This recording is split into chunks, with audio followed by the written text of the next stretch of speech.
मयी स्वरूप श्रीमद भागवत भगवान चरण में दंडवत प्रणाम। श्री स्थान देवताओं चरण में दंडवत प्रणाम। श्री स्थापित देवताओं चरण में दंडवत प्रणाम। श्री इष्टदेव चरण में दंडवत प्रणाम। यजमान परिवार कुलदेवी मां चरण में दंडवत प्रणाम। एकत्रित बन्यु छे અને એ 88,000 ઋષિમુનિઓના મધ્યમાં જ્ઞાન અને વિદ્વાન શિરોમણી એવા શ્રી સુત પુરાણી મહારાજ બિરાજમાન બની અને ભગવાન ભાગવતજી મહારાજના ચરિત્રોનું ગાયન કરી રહ્યા છે। ત્રણ સ્થાનમાં ભગવાનની કથા ચાલી રહી છે। પહેલું સ્થાન નૈમિષ અરણ્યનું પાવન વન, જ્યાં સુત પુરાણી મહારાજ વક્તા બની બિરાજમાન 88,000 શૌનકાદિ મુનિઓ શ્રોતા બની અને વિદ્યમાન બન્યા છે। બીજું કથા સ્થળ બદ્રિકાશ્રમ, સનકાદિ કુમારો વક્તા છે, નારદ આદि ઋષિઓ શ્રોતા બની બેઠા છે। અને ત્રીજું પરમ રમણીય એવા ખડખડ ખડખડ ખડખડ વહેતા ગંગા નદીના એ પાવન તટ ઉપર સુખદેવજી મહારાજ બિરાજમાન બન્યા અને એ ગંગા તટ ઉપર સુખદેવજી મહારાજ બિરાજમાન બની વિદ્યમાન બની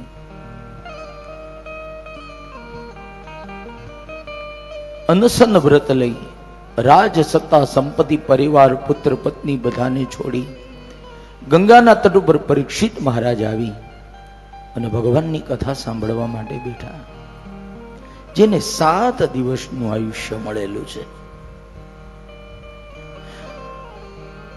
એક અર્થમાં એવું કહી શકાય, ભાગવતના ચિંતકો, ભાગવતના મહાપુરુષો, ભાગવતના વિદ્વાન વક્તાઓ પોતાના સુંદર શબ્દોમાં એવું કહે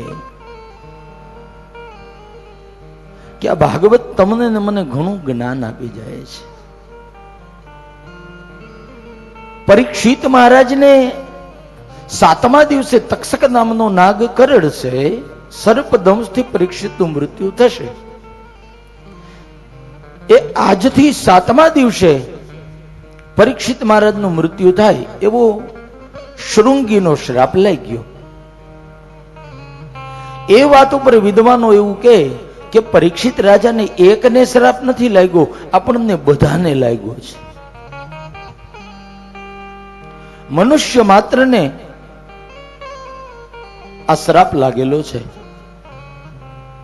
એવું ભાગવતના ચિંતકો વિદ્વાનો કહે છે કે પરીક્ષિતને એ શમિકના પુત્ર શૃંગીએ કહ્યું કે જાઓ, આજથી 7મા દિવસે તમને તક્ષક નામનો નાગ એ દંશ દેશે અને તમારું મૃત્યુ થશે।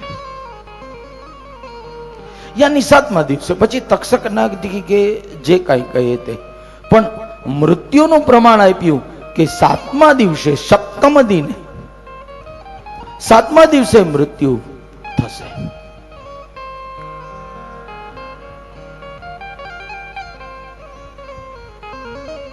અને વિદ્વાનોની ભાષા એવું કહે છે કે પરીક્ષિત રાજાને એકને જ શ્રાપ લાગ્યો એ નહીં, આ કથા સાંભળી અને તમને ને તમારે ને મારે આપણે બધાએ સાવધાન થઈ જવા જેવું છે।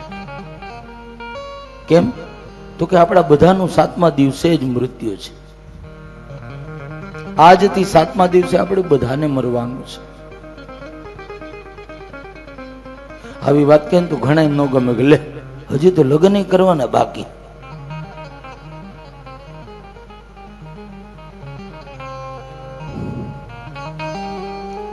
7મા દિવસે એમ થોડું મરી જવાય। આજથી 7મા દિવસે દરેકનું મૃત્યુ છે, સનાતન સત્ય છે। કેમ? બહુ સરસ વાત બતાવી મહાપુરુષોએ। સપ્તાહના વાર કેટલા? સપ્તાહના વાર 7. આજના દિવસથી ગણતરી કરીએ આપણે તો આજે રવિવાર છે ને, આજના રવિવાર સુધી ગણતરી કરીએ. રવિવાર, સોમવાર, મંગળવાર, બુધવાર, ગુરુવાર, શુક્રવાર અને શનિવાર. 7 થયા ને? સપ્તાહના વાર 7 છે. 8મો વાર છે નથી. સપ્તાહના વાર 7 જ છે. પછી પરિવર્તન એટલે પછી એનો આવે. પણ રવિવારથી, આજના રવિવારથી લઈ અને સામી ગણતરી તમે કરો તો સપ્તાહના વાર બસ. તત્વચિંતકો, મહાપુરુષો પોતાની વિદવત ભરી ભાષામાં એવું કે સપ્તાહના વાર જેમ 7 છે અને એ 7 માંથી એક તો આપણો પાકો, એ તો બરાબર છે, એમાં કઈ તમે હું ના નહીં પાડીએ, કેમ કે વધારાની કઈ વ્યવસ્થા છે જ નહીં આગળ વારની. એટલે આ સપ્તાહના 7 વારોમાંથી તમારું ને મારું નિમિત્ત છે એ વાત ચોક્કસ છે. એક વાત સંતો બતાવે કે આપણે બધા ભાગ્યશાળી એક વાતે છીએ કે આપણને ખબર નથી. આ વારે આપણે જવાનું છે ખબર નથી, અને એ ખબર નથી ને એટલે જ આપણે બધા લેર કરીએ છીએ. ખબર પડી જાય તો પછી વૈરાગ આવી જાય જગતથી ને બધા ઉપરથી, પરિવાર ઉપરથી. પરીક્ષિત મહારાજનું એમ જ થયું ને, એને ખબર પડી કે આજથી આ વારે અને આ દિવસે ને આ સમયે મારું મૃત્યુ છે. એટલે પરીક્ષિત રાજાએ સત્તા, સંપત્તિ, વૈભવ, પ્રતિષ્ઠા, પુત્ર, પરિવાર, પત્ની બધું છોડી અનશન વ્રત લઈને આવી ગયા. સપ્તાહના વાર 7. એ ભાવે ભાગવતના વિદ્વાનો ને ચિંતકો કહે 7મા દિવસે મૃત્યુ નિશ્ચિત છે. અને એ વાતને એ સમજાવતા ભાગવતકાર કહે છે, એટલા માટે કથા અહીંયા સાવધાન કરે છે કે પરીક્ષિત રાજા તો એ વાતે ખરેખર એક ગણતરી એમ કહી શકાય કે પરીક્ષિત રાજા ભાગ્યશાળી કે એને ખબર પડી કે આ દિવસે મારું મૃત્યુ છે ને આ સમયે મારે મરવાનું છે. એટલે એક વાતે આપણે સૌને સમજવાની વાત છે કે આપણને ખબર નથી એટલે ચેતતા રહેવું, સાવધાન રહેવા જોઈએ. કેમ કે કાલ ક્યારે આવશે એની તમને કે મને કોઈની ખબર નથી. ખબર નહીં હે પલ કી और करे तू कल की बात, ए जीव पर जमना फिरे जम तेतर ऊपर।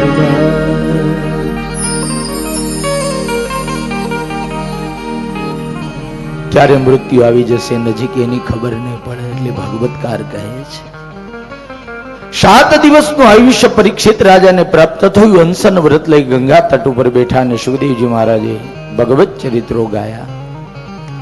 અને એ કથાનું ગાયન કરતા સુખદેવજી મહારાજ વિદુરજી મહારાજ અને મૈત્રેય ઋષિનો સંવાદ વર્ણવે છે. વિદુરજી મહારાજ અને મૈત્રેય ઋષિનો સંવાદ વર્ણવતા ચતુર્થ સ્કંદની કથા સુખદેવજી બતાવતા કહે છે કે હે રાજા, મૈત્રેય ઋષિ વિદુરજીને ચતુર્થ સ્કંદની કથા બતાવે કે મનુ મહારાજ એ બ્રહ્માજીની 9મી સૃષ્ટિમાં મનુષ્યના સર્જન રૂપે બ્રહ્માજીએ જમણા અંગમાંથી મનુ અને ડાબા અંગમાંથી સ્ત્રી શત્રુપાને ઉત્પન્ન કર્યા. અને એ મનુ મહારાજના જે વંશજો થયા એ મનુષ્ય માત્ર થયા છે. એ મનુ મહારાજના દાંપત્ય જીવનમાં 5 સંતાન, ગઈકાલે આ કથા આવી ગઈ. 5 સંતાનમાં મૈત્રેય ઋષિ કહે છે કે હે વિદુરજી, મનુ મહારાજને ત્યાં 3 દીકરી થઈ અને 2 દીકરા થયા છે. અને 3 દીકરી મનુ મહારાજના જે થયા, મનુ અને શત્રુપાના, એ 3 દીકરી અને 2 દીકરા એટલે 5 સંતાન. અને 5 ના નામ ગઈકાલે લગભગ આપણે 3 નહીં 4 વખત એ નામનું ઉચ્ચારણ કર્યું હતું. અને એમાંથી ગઈકાલે 2 ની કથા આવી ગઈ, તમે બધાએ સાંભળી ગઈકાલના બપોર પછીના સત્રમાં. એટલે મનુ મહારાજના ત્રણ દીકરી કોણ? કાલે મેં કહ્યું તું, યાદ રાખજો. એટલે આપણે કથા પછી જ શરૂ કરવી છે. હવે મનુ મહારાજના પાંચેય સંતાનો, ત્રણ દીકરી ને 2 દીકરા. ચાલો બોલો. મનુ મહારાજના પહેલા દીકરી, પહેલાની જે બોલો યાદ રહેવું જોઈએ. આકુતિ, દેવહૂતિ અને પ્રસૂતિ. વાહ! 2 દીકરા, દીકરા 2.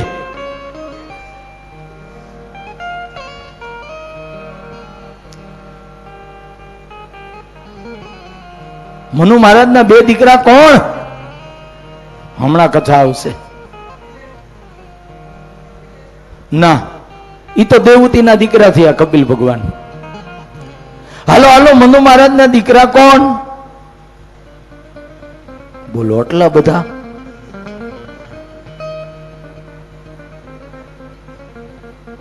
ભૂલાઈ જાય નહીં, કથા સાંભળવા પૂરતી.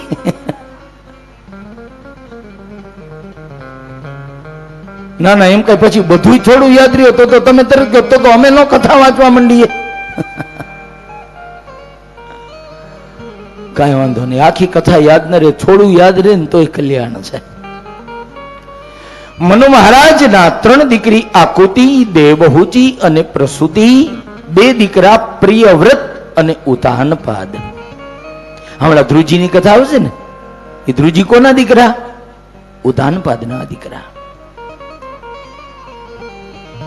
અહીંયા સુખદેવજી મહારાજ મૈત્રેય અને વિદુરનો સંવાદ બતાવીને કહે, આકુતિના લગ્ન રુચિ નામના ઋષિ સાથે થયા અને એ આકુતિ એ રુચિ ઋષિને પરણ્યા. એમને ત્યાં 1 દીકરા થયા જેનું નામ પડ્યું યજ્ઞ નારાયણ ભગવાન.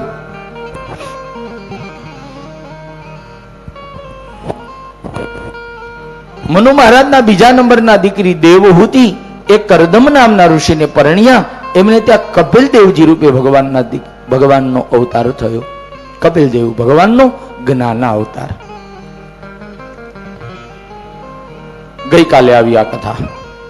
જ્ઞાન રૂપે કપિલદેવજી મહારાજે અવતાર ધારણ કર્યો અને કપિલ ગીતા દ્વારા દેવહૂતિ માને ઉપદેશ આપ્યો, એમને ગતિ આપી. અને મનુ મહારાજના એ 3જા નંબરના દીકરીની કથા હવે 4થા સ્કંદના પ્રારંભમાં બતાવે છે. મૈત્રેય.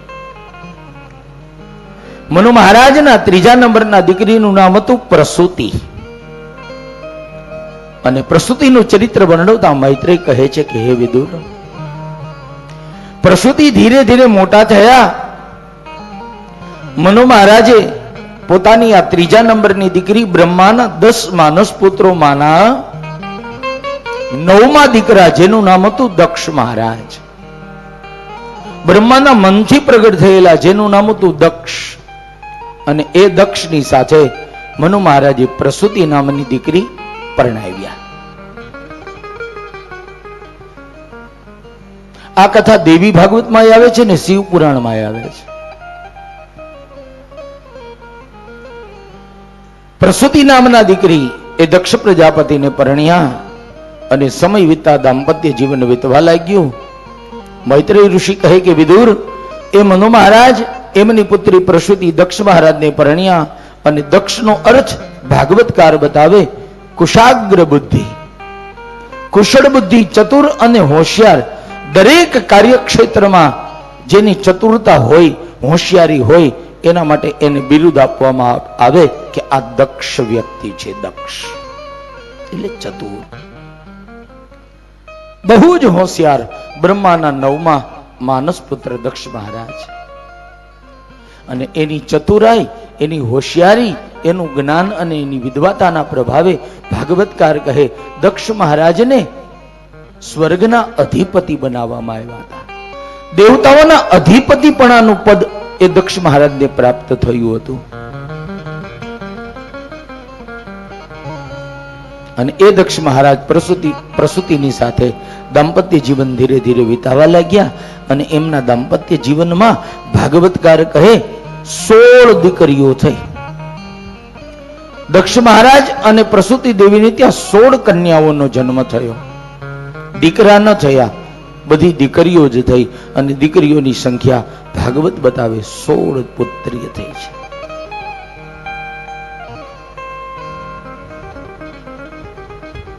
સોળ દીકરીઓના નામ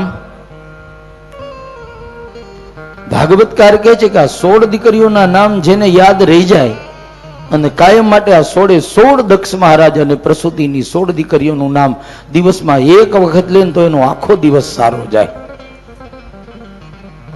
એના નામ આપ્યા શ્રદ્ધા, મૈત્રી, દયા, શાંતિ, तुष्टि पुष्टि क्रियोन्नति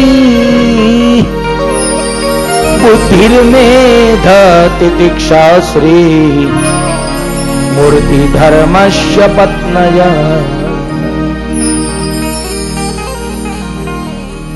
मैत्रेय ऋषि કહે વિદુર, દક્ષ મહારાજ ને ત્યાં 16 દીકરીઓ થઈ, એમાંથી 13 દીકરી ધર્મદેવની સાથે પરણાવી.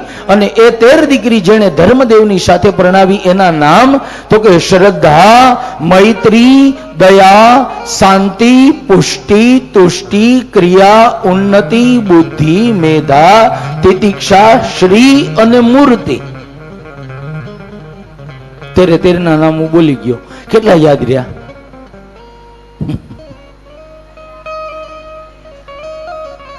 હા, એમ યાદ રાખજો, કંઈક થોડું થોડું, એક બે શબ્દો. તો એમ થશે કે ભાવનાબેન ની કથામાં અમે ગયા હતા ને ત્યાં આમ બોલાણું હતું. શ્રદ્ધા, મૈત્રી, દયા, શાંતિ, તુષ્ટિ, પુષ્ટિ, ક્રિયા, ઉન્નતિ, બુદ્ધિ, મેધા, તિતિક્ષા, શ્રી અને મૂર્તિ. આ 13 દીકરીઓ ભાગવતકાર કહે દક્ષ મહારાજે ધર્મદેવની સાથે પરણાવ્યા. 14મા નંબરના દીકરી હતા, એનું નામ હતું સ્વાહા, એ અગ્નિનારાયણની સાથે પરણાવ્યા. 15મા નંબરના દીકરી હતા, એનું નામ હતું સ્વધા, એ પિતૃની સાથે પરણાવ્યા. અને 16માં સૌથી નાના હતા, એ આદ્યશક્તિ જગદંબાનો અવતાર હતા, એટલે એનું નામ હતું એ સતી. અને એ સતી શિવની સાથે દક્ષ મહારાજે પરણાવ્યા. આ શિવ પુરાણ અને દેવી ભાગવતની કથા શ્રીમદ ભાગવતમાં બતાવી છે. એટલે 16 દક્ષ મહારાજના આ દીકરીઓ રહી ગયા. બધા યાદ, બધી દીકરીઓના નામ યાદ રહ્યા હોય, ઊંચી આંગળી કરો છો. બધું થોડું યાદ રહે.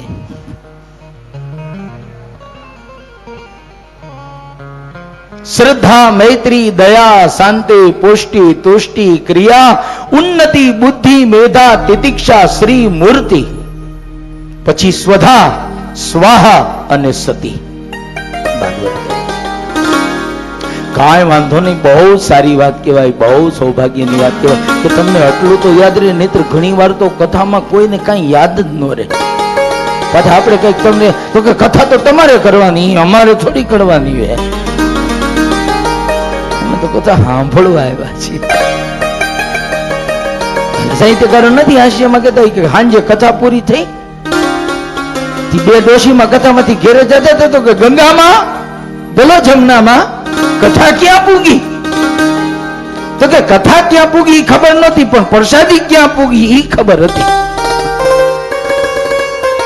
એ આપણા સુધી પૂગી કે નહીં, કે આપણું કામ કથા યાદ રાખવાનું નહીં, પ્રસાદી આપણા સુધી પૂગવી જોઈએ. કથા ક્યાં પૂગી તો મારા જ ને ખબર. કહેવાનો ભાવ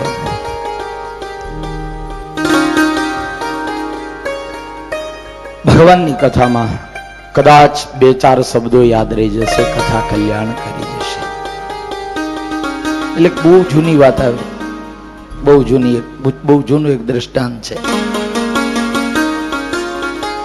ગામમાં કથા બેઠી, અને કથા બેઠી આખું ગામ કથા સાંભળવા માટે આવ્યું. પહેલો દિવસ, બીજો દિવસ તો ઓછી સંખ્યા હતી, પણ પછી કથા જેમ જેમ સરસ રીતે ચાલવા લાગી એમ પછી લોકોને, ગામના લોકોને શ્રદ્ધા અને ભાવ બહુ આવ્યો, અને ગામના લોકો બધા કથા સાંભળવા લાગ્યા. અને પછી તો આખું ગામ રંગે ચંગે ભગવાનની સરસ કથામાં સમય વિતાવા લાગ્યા. બંનેની સત્રની કથા સવારે 3 કલાક, બપોર પછી 3.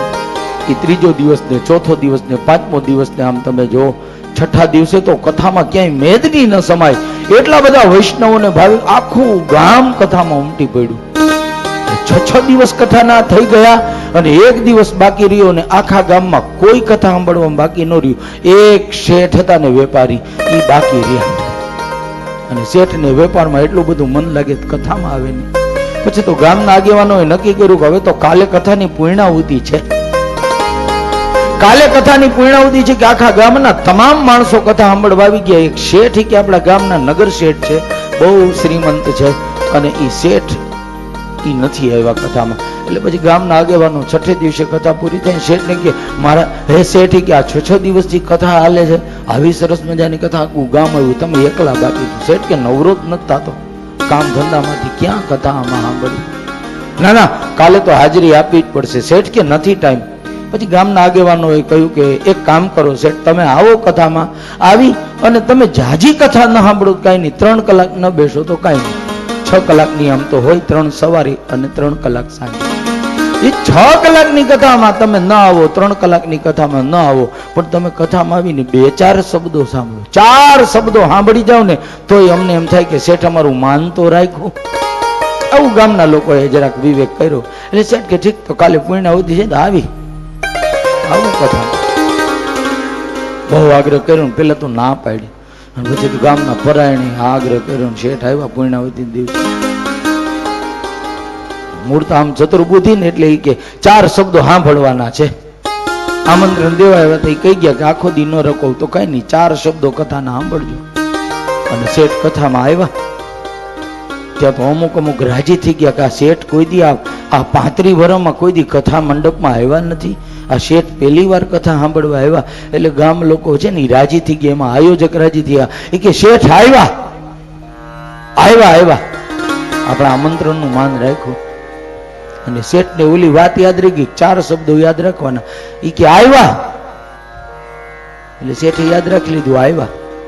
કથા મંડપમાં આવીને હવની આગળ બેઠા તો કે લે શેઠ તો બેઠા. બીજો શબ્દ યાદ રાખી, બેઠા. ઊભા થઈ ગયા, હજી કથા સાંભળી નહોતી, માંડવામાં હજી આવ્યા હતા, ઊભા થઈ ગયા, બેઠા થઈ ગયા. ત્યાં તો ગામ લોકો ગલે ઊભા થઈ ગયા. ભાગવતજીને દૂરથી વંદન કરીને શેઠ રવાના થઈ ગયા. હાલતા ત્યાં ગામ લોકો કે શેઠ ગયા, આવ્યા, બેઠા, ઊભા થયા, ગયા. એ કે 4 શબ્દો થઈ ગયા, હાલો. ભાગવતજીને વંદન કરીને ધંધે લાગી ગયા પાછા. કથાનો સમય ગયો, કથાના માંડવામાં આવી અને એક ઘડી માટે પણ ઊભા નહીં રહ્યા, છતાં કથામાં આવી અને શેઠને 4 શબ્દો યાદ રહી ગયા. આવ્યા, બેઠા, ઊભા થયા અને ગયા. વેપાર કરીને આખો દિવસ વેપાર કર્યો, પણ કથામાં આવ્યા ને તે ઓલા 4 શબ્દો આમ ઘૂમે જ રાખે મગજમાં. આવ્યા, બેઠા, ઊભા થયા અને ગયા. એ 4 શબ્દો ઘૂમતા ઘૂમતા ઘેરે આવ્યા. ઘેરે આવીને ભોજન કરીને રાત્રિનું શયન કર્યું. સૂતા ને એમાં બરાબર ન કરે નારાયણ અને કરે સતનારાયણ. શેઠની ઘેરે ચોર ચોરી કરવા આવ્યા. 4 ચોર ચોરી કરવા આવ્યા. અને આ નગર શેઠના ઘરમાં એ અડધી રાત્રે 4 ચોર ઘરમાં ઘૂસ્યા, અંદર પ્રવેશ કર્યો. બધા ઘસઘસાટ સૂતા હતા અને આ શેઠે ઘસઘસાટ છૂટેલા. પણ ઓલા કથામાં 4 શબ્દો હતા ને એ આમાં મનમાં એકદમ બેસી ગયા હતા. એટલે નીંદરમાં ને નીંદરમાં શેઠ સૂતા સૂતા બોલે, આવ્યા. ઈ ટાણે બરાબર ઓલા ચોર આમ ઘરમાં આવ્યા અને શેઠ નીંદરમાં બોલ્યા, આવ્યા. ચોર કે મારા આમાં કોક જાગે છે, આ ઘરમાં કોક જાગે છે.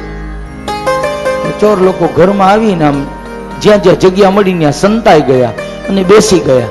કોઈ કોઠી પાછળ ને કોઈ ઓલા ડામચિયા પાછળ ને કોઈ પલંગ પાછળ, એમ કરીને 4 ચોર બેસી ગયા. શેઠ કે બેઠા. કથાના શબ્દો. ચોર કે આ તો હંતાઈ ગયા ને બેસી ગયા તોય કોક જોવે છે. 4 હંપીને ઊભા થઈ ગયા કે હવે આ શેઠના ઘરે ચોરી થાય. ઊભા થયા ને તે શેઠ કે ઊભા થયા. 4 ચોરે વિચાર કર્યો, પકડાઈ જશું તો આપણને અહીંથી માલ તો નહીં પડે પણ માર પડશે. ચારે ચોર શેઠની સંપત્તિ ઘરમાંથી લીધા વગર, ચોરી કર્યા વગર ચારે ચોર ઘર છોડીને ભાગી ગયા. અને એ જેવા નીકળવા ગયા ત્યાં શેઠ કે ભાઈગા. ચોર કે ભગાય જ ને, હવે અહીંયા રેવાય. બસ આ દ્રષ્ટાંત તમને ને મને એવો સરસ અર્થ આપી જાય, સમજણ આપી જાય કે ભગવાનની કથામાં તમે આવો અને કથાના 2-4 શબ્દો પણ જો કાન દ્વારા હૃદયમાં ઉતરી જશે તો એ 4 શબ્દો જીવનનું કલ્યાણ કરી દેશે, આપણું શ્રેય થશે, આપણું હિત થશે. એટલે મૈત્રેય ઋષિ વિદુરજી મહારાજને કથા બતાવતા, કથા ચર્ચા આગળ બતાવતા કહ્યું, મન મહારાજના પ્રસૂતિ દક્ષને પરણ્યા. દક્ષ મહારાજ પ્રસૂતિ દેવીને ત્યાં 16 દીકરીઓ, 13 ધર્મદેવને, 1 અગ્નિ નારાયણને, 1 પિતૃદેવને અને 16માં સૌથી નાના સતી એ શિવને પરણાવ્યા. સૌથી નાના સતી જગદંબાનો અવતાર હતા અને એ સતી શિવને પરણ્યા. સમય વીતવા લાગ્યો. એક વખતની વાત છે, મૈત્રેય કહે કે વિદુર, એક વખત દક્ષ મહારાજ એ દેવતાઓની સભા ભરાયેલી હતી અને દેવતાઓની સભામાં અંદરો અંદર વાતો થતી હતી. આ સભામાં 3 દેવતાઓ બિરાજમાન હતા, બ્રહ્મા, નારાયણ અને શિવ.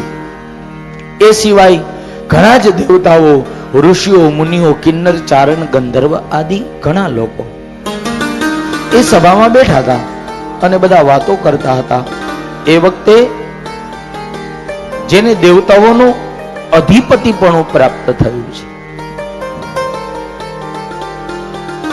દેવતાઓના નાયકનું જેને પદ પ્રાપ્ત થયું છે, એવા દક્ષ મહારાજ એ વગર આમંત્રણે દેવતાઓની સભામાં આવ્યા. અને દેવતાઓના નાયક એટલે અધિપતિ પ્રમુખ. અને જેવા દક્ષ મહારાજ આવ્યા તરત જ દેવતાઓ પોતપોતાના આસન ઉપર ઊભા થઈ અને દક્ષ મહારાજને આદર આપવા લાગ્યા, સત્કાર કરવા લાગ્યા, સન્માન આપવા લાગ્યા. અને એ દક્ષ મહારાજને એ અધિપતિપણાનું એને અભિમાન હતું, કેમ કે પદ મળેલું હતું ને. અને અહીંયા ભાગવત એ બહુ સરસ એક વાત બતાવે છે કે જીવનમાં જેને કાંઈક મળે, ઊંચું પદ મળે કે કોઈ ઊંચી પ્રતિષ્ઠા મળે, એટલે મનુષ્યનો સ્વભાવ છે બાપ, એને જીવનમાં એ વાતનો મદ આવે, એને અભિમાન આવે. એ પુરાણનું પ્રમાણ છે. જેને કોઈ ઊંચું સ્થાન મળ્યું હોય, જેને પદ મળ્યું હોય, જેને પ્રતિષ્ઠા મળી હોય, જેને કીર્તિ મળી હોય, અથવા તો અલગ અલગ ઘણા મહાપુરુષો કહે છે કે કોઈને સત્તાનું અભિમાન, કોઈને સંપત્તિનું અભિમાન, કોઈને પદનું અભિમાન, કોઈને પ્રતિષ્ઠાનું અભિમાન, કોઈને કીર્તિનું અભિમાન, કોઈને પોતાના જ્ઞાનનું અભિમાન. પણ જીવનમાં જેને કાંઈક મળે અને કાંઈક મળ્યા પછી જેનું લેવલ ઊંચું થાય, એવા આ જગતમાં ઘણા એવા છે મહાપુરુષો કહે કે જેને કાંઈક મળે ને એનું અભિમાન એને ન આવે. અભિમાન કેને ના આવે? તો કે જેના ઉપર ભગવાનની કૃપા હોય એને અભિમાન ના આવે. બાકી પદ મળે, પ્રતિષ્ઠા મળે, કીર્તિ મળે કે વૈભવ જેને મળ્યું હોય ને એને એ વાતનું અભિમાન આવે. એટલે જ એ વાતને સાર્થક કરતા રામચરિતમાનસમાં ગોસ્વામી તુલસીદાસજી મહારાજે આ અભિમાનની વાત બતાવી અને દક્ષ ચરિત્ર રામકથામાં પણ બતાવી. અને ગોસ્વામી તુલસીદાસજી મહારાજને રામાયણમાં ચોખવટ કરવી પડી છે. ગોસ્વામી તુલસીદાસજી મહારાજને રામાયણમાં એ પ્રમાણ આપવું પડ્યું કે દક્ષ મહારાજને એ સત્તા ને સંપત્તિ અને દેવતાઓના નાયકપણાનું એ પદ પ્રાપ્ત થયું અને દક્ષ મહારાજને અભિમાન આવ્યું. અને એ અભિમાનની વાત બતાવતા ગોસ્વામીજી રામચરિતમાનસમાં એના હૃદયમાંથી શબ્દો પ્રગટ થયા.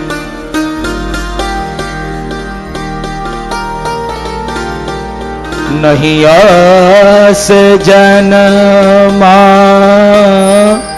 કો જગમાં, નહીં આસ જનમાં કો જગમાં,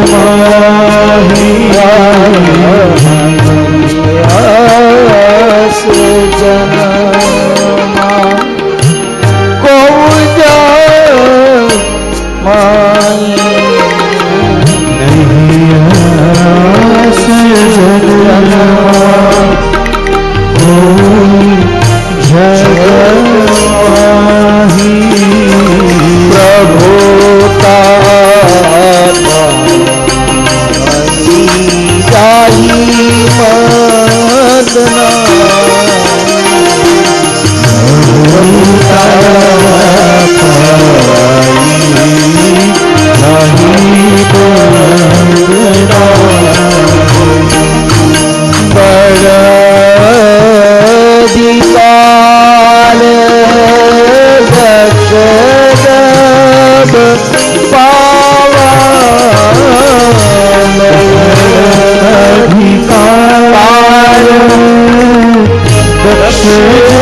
અભિમાન હૃદય પૂર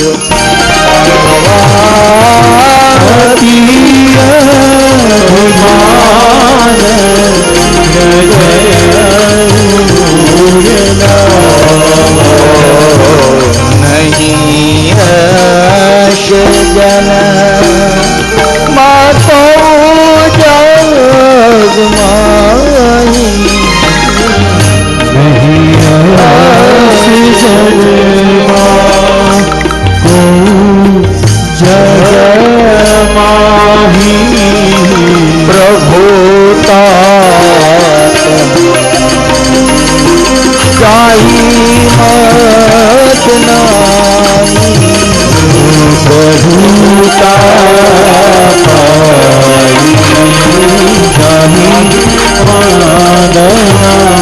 ઓ જાહી મત નાહી જાહી મત જાહી જાહી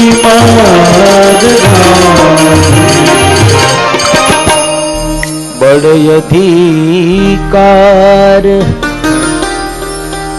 એ દક્ષ જબ પાવા અતિય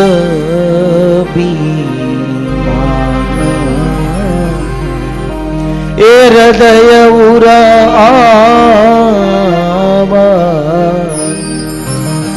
અતિ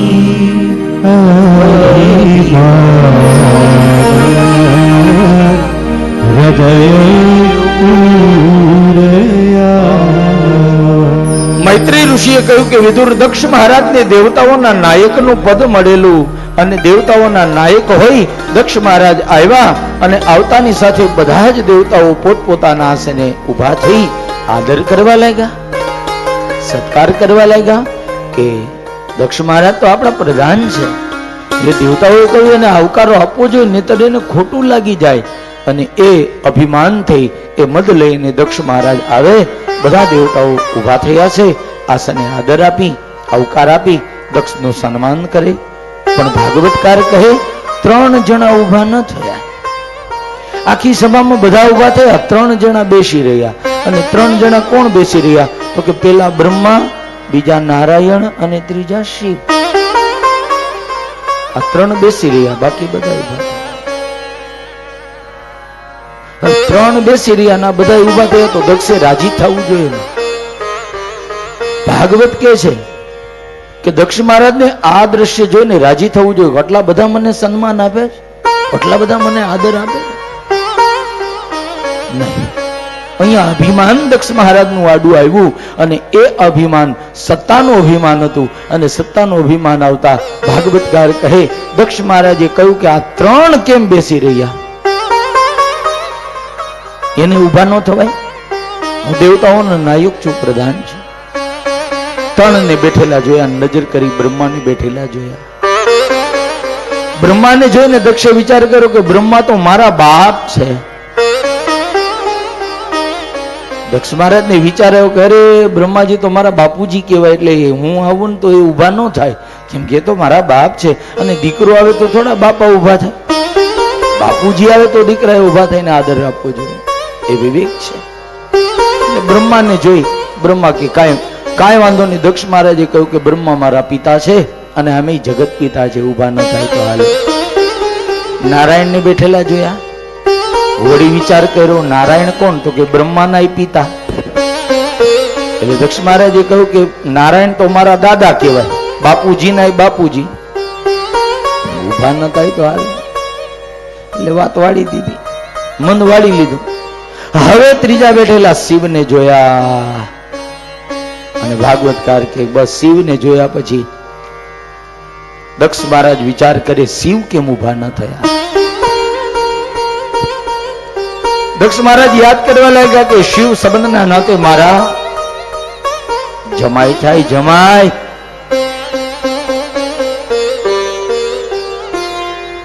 દક્ષ મહારાજે સંબંધના નાતે શિવને જોયા, જગતના નાતે ન જોયા. જગતના નાતે જોત ને તો ખબર પડી જાય કે આખી દુનિયાનો બાપ છે. શિવ તો દેવોના દેવ છે, એટલે એનું નામ મહાદેવ છે. જો વિષ્ણુ ભગવાનના સહસ્ર નામની તમને બધાને ખબર હશે. આપણે બધા વિષ્ણુ ભગવાનના 1000 નામ જાણીએ છીએ, ઘણી વાર પાઠ કરતા હોય. એ વિષ્ણુ ભગવાનના 1000 માંથી એકેય નામ મહાદેવ શબ્દ નથી લ્યો. આવે કે સહસ્ર નામમાં વિષ્ણુ ભગવાનને મહાદેવ નથી કીધા, એક શંકર ભગવાનને જ મહાદેવ કીધા. કોણ છે? તો કે શંકર ભગવાન દેવોના દેવ છે, મહાદેવ છે. જે દેવથી ન થાય એવું કામ શંકર ભગવાને કર્યું. જે દેવતા ન કરી શકે એ ભગવાન શિવજીએ કહ્યું, એટલે જ એને દેવતાઓએ ઉપમા આપી કે મહારાજ તમે તો દેવોના દેવ છો, એટલે તમને મહાદેવ કહે.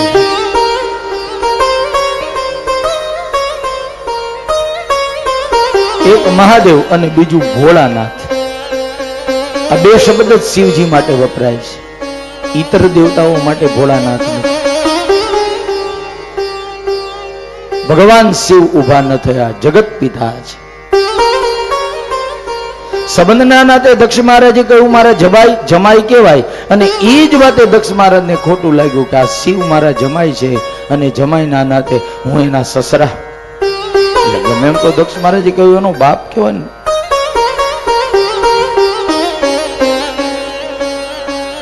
કુંવારો મૂર્તિ હોય ત્યાં સુધી એના એક મા બાપ હોય જન્મદાતા, અને લગ્ન થાય પછી બે માતા પિતા. પત્નીના માતા પિતા એ જમાઈના માતા પિતા, એટલે સાસુ સસરા છે.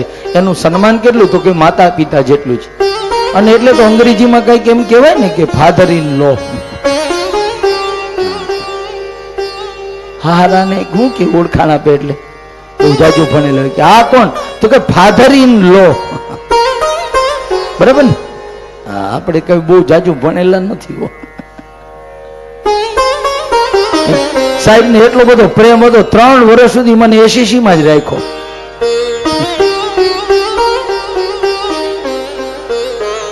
પણ કેવાનો ભાવ. દક્ષ મહારાજે કહ્યું કે સંબંધના નાતે શિવ મારા જમાઈ અને એના હું સસરા, એટલે એના પિતા સમાન છું.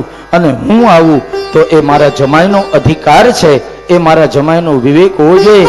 દક્ષ મહારાજે વિચાર કર્યો કે હું આવ્યો અને મારા જમાઈ રૂપ એવા શિવે ઊભા થઈ અને મને આદર આપવો જોઈએ, કેમ કે મેં મારી સુંદર મજાની સ્વરૂપવાન સતી દીકરી આ શિવને આપી છે. એટલે એ ઊભા ન થયા. આ સભામાં દક્ષ મહારાજે કહ્યું મારા જમાઈ કહેવાય એવા શિવજીએ આ સભામાં મારું અપમાન કર્યું. દક્ષ મહારાજને લાગી આવ્યું કે આ સભામાં કોઈ અપમાન કરવા વાળા બહારના નહીં, મારા ઘરના જ મારું અપમાન કરે છે. અહીંયા મૈત્રેય ઋષિએ બહુ સરસ વાત બતાવી કે દક્ષ મહારાજની આ ધારણા ખોટી હતી, આ ગણતરી ખોટી હતી.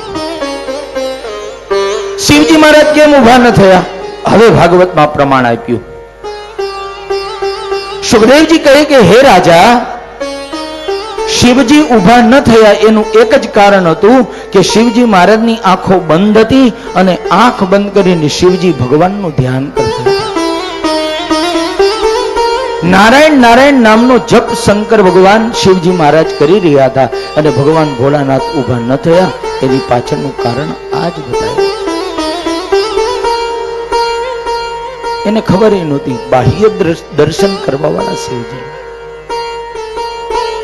સુખદેવજીએ કહ્યું કે શિવજીને ખબર જ નથી બહાર શું થાય છે અને આજુબાજુમાં શું થાય, એ તો પોતાની મસ્તીમાં મસ્ત રહેવા. એટલે આંખ બંધ કરીને ભગવાન ભોળાનાથ એ ધ્યાનમાં ને સમાધિમાં બેઠા છે. દેવતાઓ બધા વાતો કરતા હતા ને આ સભામાં દક્ષ મહારાજ આવી ન બોલવાના કડવા વચન બોલવા લાગ્યા. ભાગવતકાર કહે જમાઈનું અપમાન કરતા દક્ષ મહારાજ કેવા લાગ્યા, હે સભાજનો, દેવતાઓ, ઋષિઓ, મુનિઓ, તમે બધા જ સમજુ છો, ચતુર છો, હોશિયાર છો. હું આવ્યો અને તમે બધા ઊભા થયા, મને આદર આપ્યો, આવકાર આપ્યો, પણ મારા જમાઈ કહેવાય એવા શિવ આ સભામાં ઊભા ન થઈ અને મારું અપમાન કર્યું. ન બોલવાના કડવા વચન દક્ષ મહારાજ બોલવા લાગ્યા કે મારા જમાઈમાં એટલી બુદ્ધિ નથી, એટલો વિવેક નથી, એટલી એનામાં સમજણ નથી. એમ કરતા કરતા એક પછી વધારે ને વધારે અપમાનના શબ્દો દક્ષ મહારાજ બોલવા લાગ્યા. મૈત્રેય ઋષિ કહે, વિદુર, ઘણા જ કડવા શબ્દો શિવજીને કહ્યું. અરે ત્યાં સુધી દક્ષ મહારાજ બોલ્યા કે મારા જમાઈ એ ભૂતની સાથે રહી અને ભૂત જેવા બની ગયા છે. મારા જમાઈ તો ભૂતનાથ છે. મારા જમાઈને કપડાનું ઠેકાણું નથી. શરીર ઉપર ચિતાની ભસ્મ લગાવે, શરીર ઉપર મૃગચર્મ વીટે છે. અને મારા જમાઈ એનામાં એટલો વેગ આદર સત્કાર નથી કે આવે એને આદર આપવો જોઈએ, સત્કાર કરવો જોઈએ. આવા કડવા વચનો બોલવા લાગ્યા. શિવજીનો અપમાન કરીને દક્ષ બોલ્યા, આજથી તમને બધાને આજ્ઞા આપું છું કે તમે સત્કર્મ કરવું હોય તો કરજો, પણ દેવતાઓ ક્યાંય શિવજીનો ભાગ રહેવો ન જોઈએ. શિવજીને આમંત્રણ આપવાનું નહીં. દેવતાઓના પ્રમુખ તરીકે આજ્ઞા આપું છું. હવે બધા દેવતાઓ મૂંઝાયા કે કોઈ ધર્મ કાર્ય એવું નથી કે શિવ વગર થાય. ભાગવતકાર કહે, ભરી સભામાં દક્ષ મહારાજે ભગવાન ભોળાનાથનું ઘોર અપમાન કર્યું છે. મારા જમાઈ ભૂતનાથ છે, મારા જમાઈ ભૂતનાથ છે, મારા જમાઈ ભૂતનાથ છે, એમ ઘણી વખત સભામાં બોલ્યા. ખરેખર કથા સાંભળી અને સમજવા જેવી વાત છે કે ભરી સભામાં પોતાના જમાઈને કોઈ કે, કોઈ સાસુ સસરા પોતાના જમાઈને એમ કે અમારો જમાઈ ભૂતનાથ છે કે નો કહેવાય. કોક દી કેજો. જમાઈ રાજા ઘેર આવે તો કેજો, આવો આવો ભૂતનાથ આવો. નો કહેવાય, ખોટું લાગી જાય. દક્ષ મહારાજે એના જમાઈ શંકર ભગવાનને ભૂતનાથ કહ્યા અને ભૂતનાથ નામ આપ્યું દક્ષ મહારાજે. એટલે ભૂતનાથ દાદા જુનાગઢમાં બેઠા છે, ઓલા પાટા પાસે, કાળવા ચોકથી આગળ, બરાબર ને? આ દક્ષ મહારાજે એના જમાઈનું નામ આપેલું. બોલો ભૂતનાથ મહાદેવ કી જય, બોલો ભૂતનાથ મહાદેવ કી જય. દક્ષ મહારાજે જમાઈને ભૂતનાથ કહે તો આપણે બધા એનો જય જયકારે કરીએ. અને શંકર ભગવાન ને પછી આજુબાજુ દેવતાઓ કેવા લાગે, તમારા સસરાએ તમને ભૂતનાથ કહ્યા. શિવજી કે છું એટલે કે ને, લ્યો કેવા સરળ બાપ. ભગવાન શિવજી બહુ સરળ. દક્ષ પ્રજાપતિ બહુ જ અપમાન કર્યું. શિવજી સમજી ગયા અપમાનની વાતો થાય, ડાયો માણસ એને કહેવાય કે ત્યાં ઉભો ન રહે. ઉભો રહે તો શિવજી કે ઝઘડો થાય. એટલે આપણે સભા છોડીને ચાલ્યા જાય. પછી તો જતા જતા શિવજીએ કહ્યું કે મારા સસરા મારા ઉપર ક્રોધે ભરાયા, આમાં કાંઈ મારી ભૂલ થઈ? એટલે દેવતાઓ કહેવા લાગ્યા, મહારાજ તમારા સસરા આવ્યા ને તમે ઊભા ન થયા, તમારા સસરાને ખોટું લાગ્યું. શિવજી કે આયા કોને ખબર હતી? શિવજી કે સસરા આવ્યા ખબર હોત તો 2 વાર ઊભો થાત. આપણને ક્યાં ખોટું લાગે એવું છે. સરળ છે એ તો. શિવજી એવા સરળ કે મને શું ખબર સસરા આવે ને ઉભા થવાય. અને અત્યારે તો જમાઈ આવે તો હા હા ને હાહુ ઉભા થઈ જાય. આવો આવો જમાઈ રાજા. એ કે નવગ્રહ નડે ને તો એના તો જપ થાય પણ તમારા નહીં થાય. કે તમે 10મા ગ્રહ છો અને દીકરીને હાચવા હાટું થઈને એનું માન રાખવું પડે, બરાબર ને? એટલે તો ઘણી વાર ઘણા કહેવતમાં કે ને કે આમંત્રણ તો દીકરીને જ દેવું હોય કે આપણી ઘરે પ્રસંગ છે ને દીકરી તું આવજે, પણ કે દીકરી માટે થઈને જમાઈને આમંત્રણ આપવું પડે. એટલે કે દીકરી જમાડે તો કે જમાય હાટે.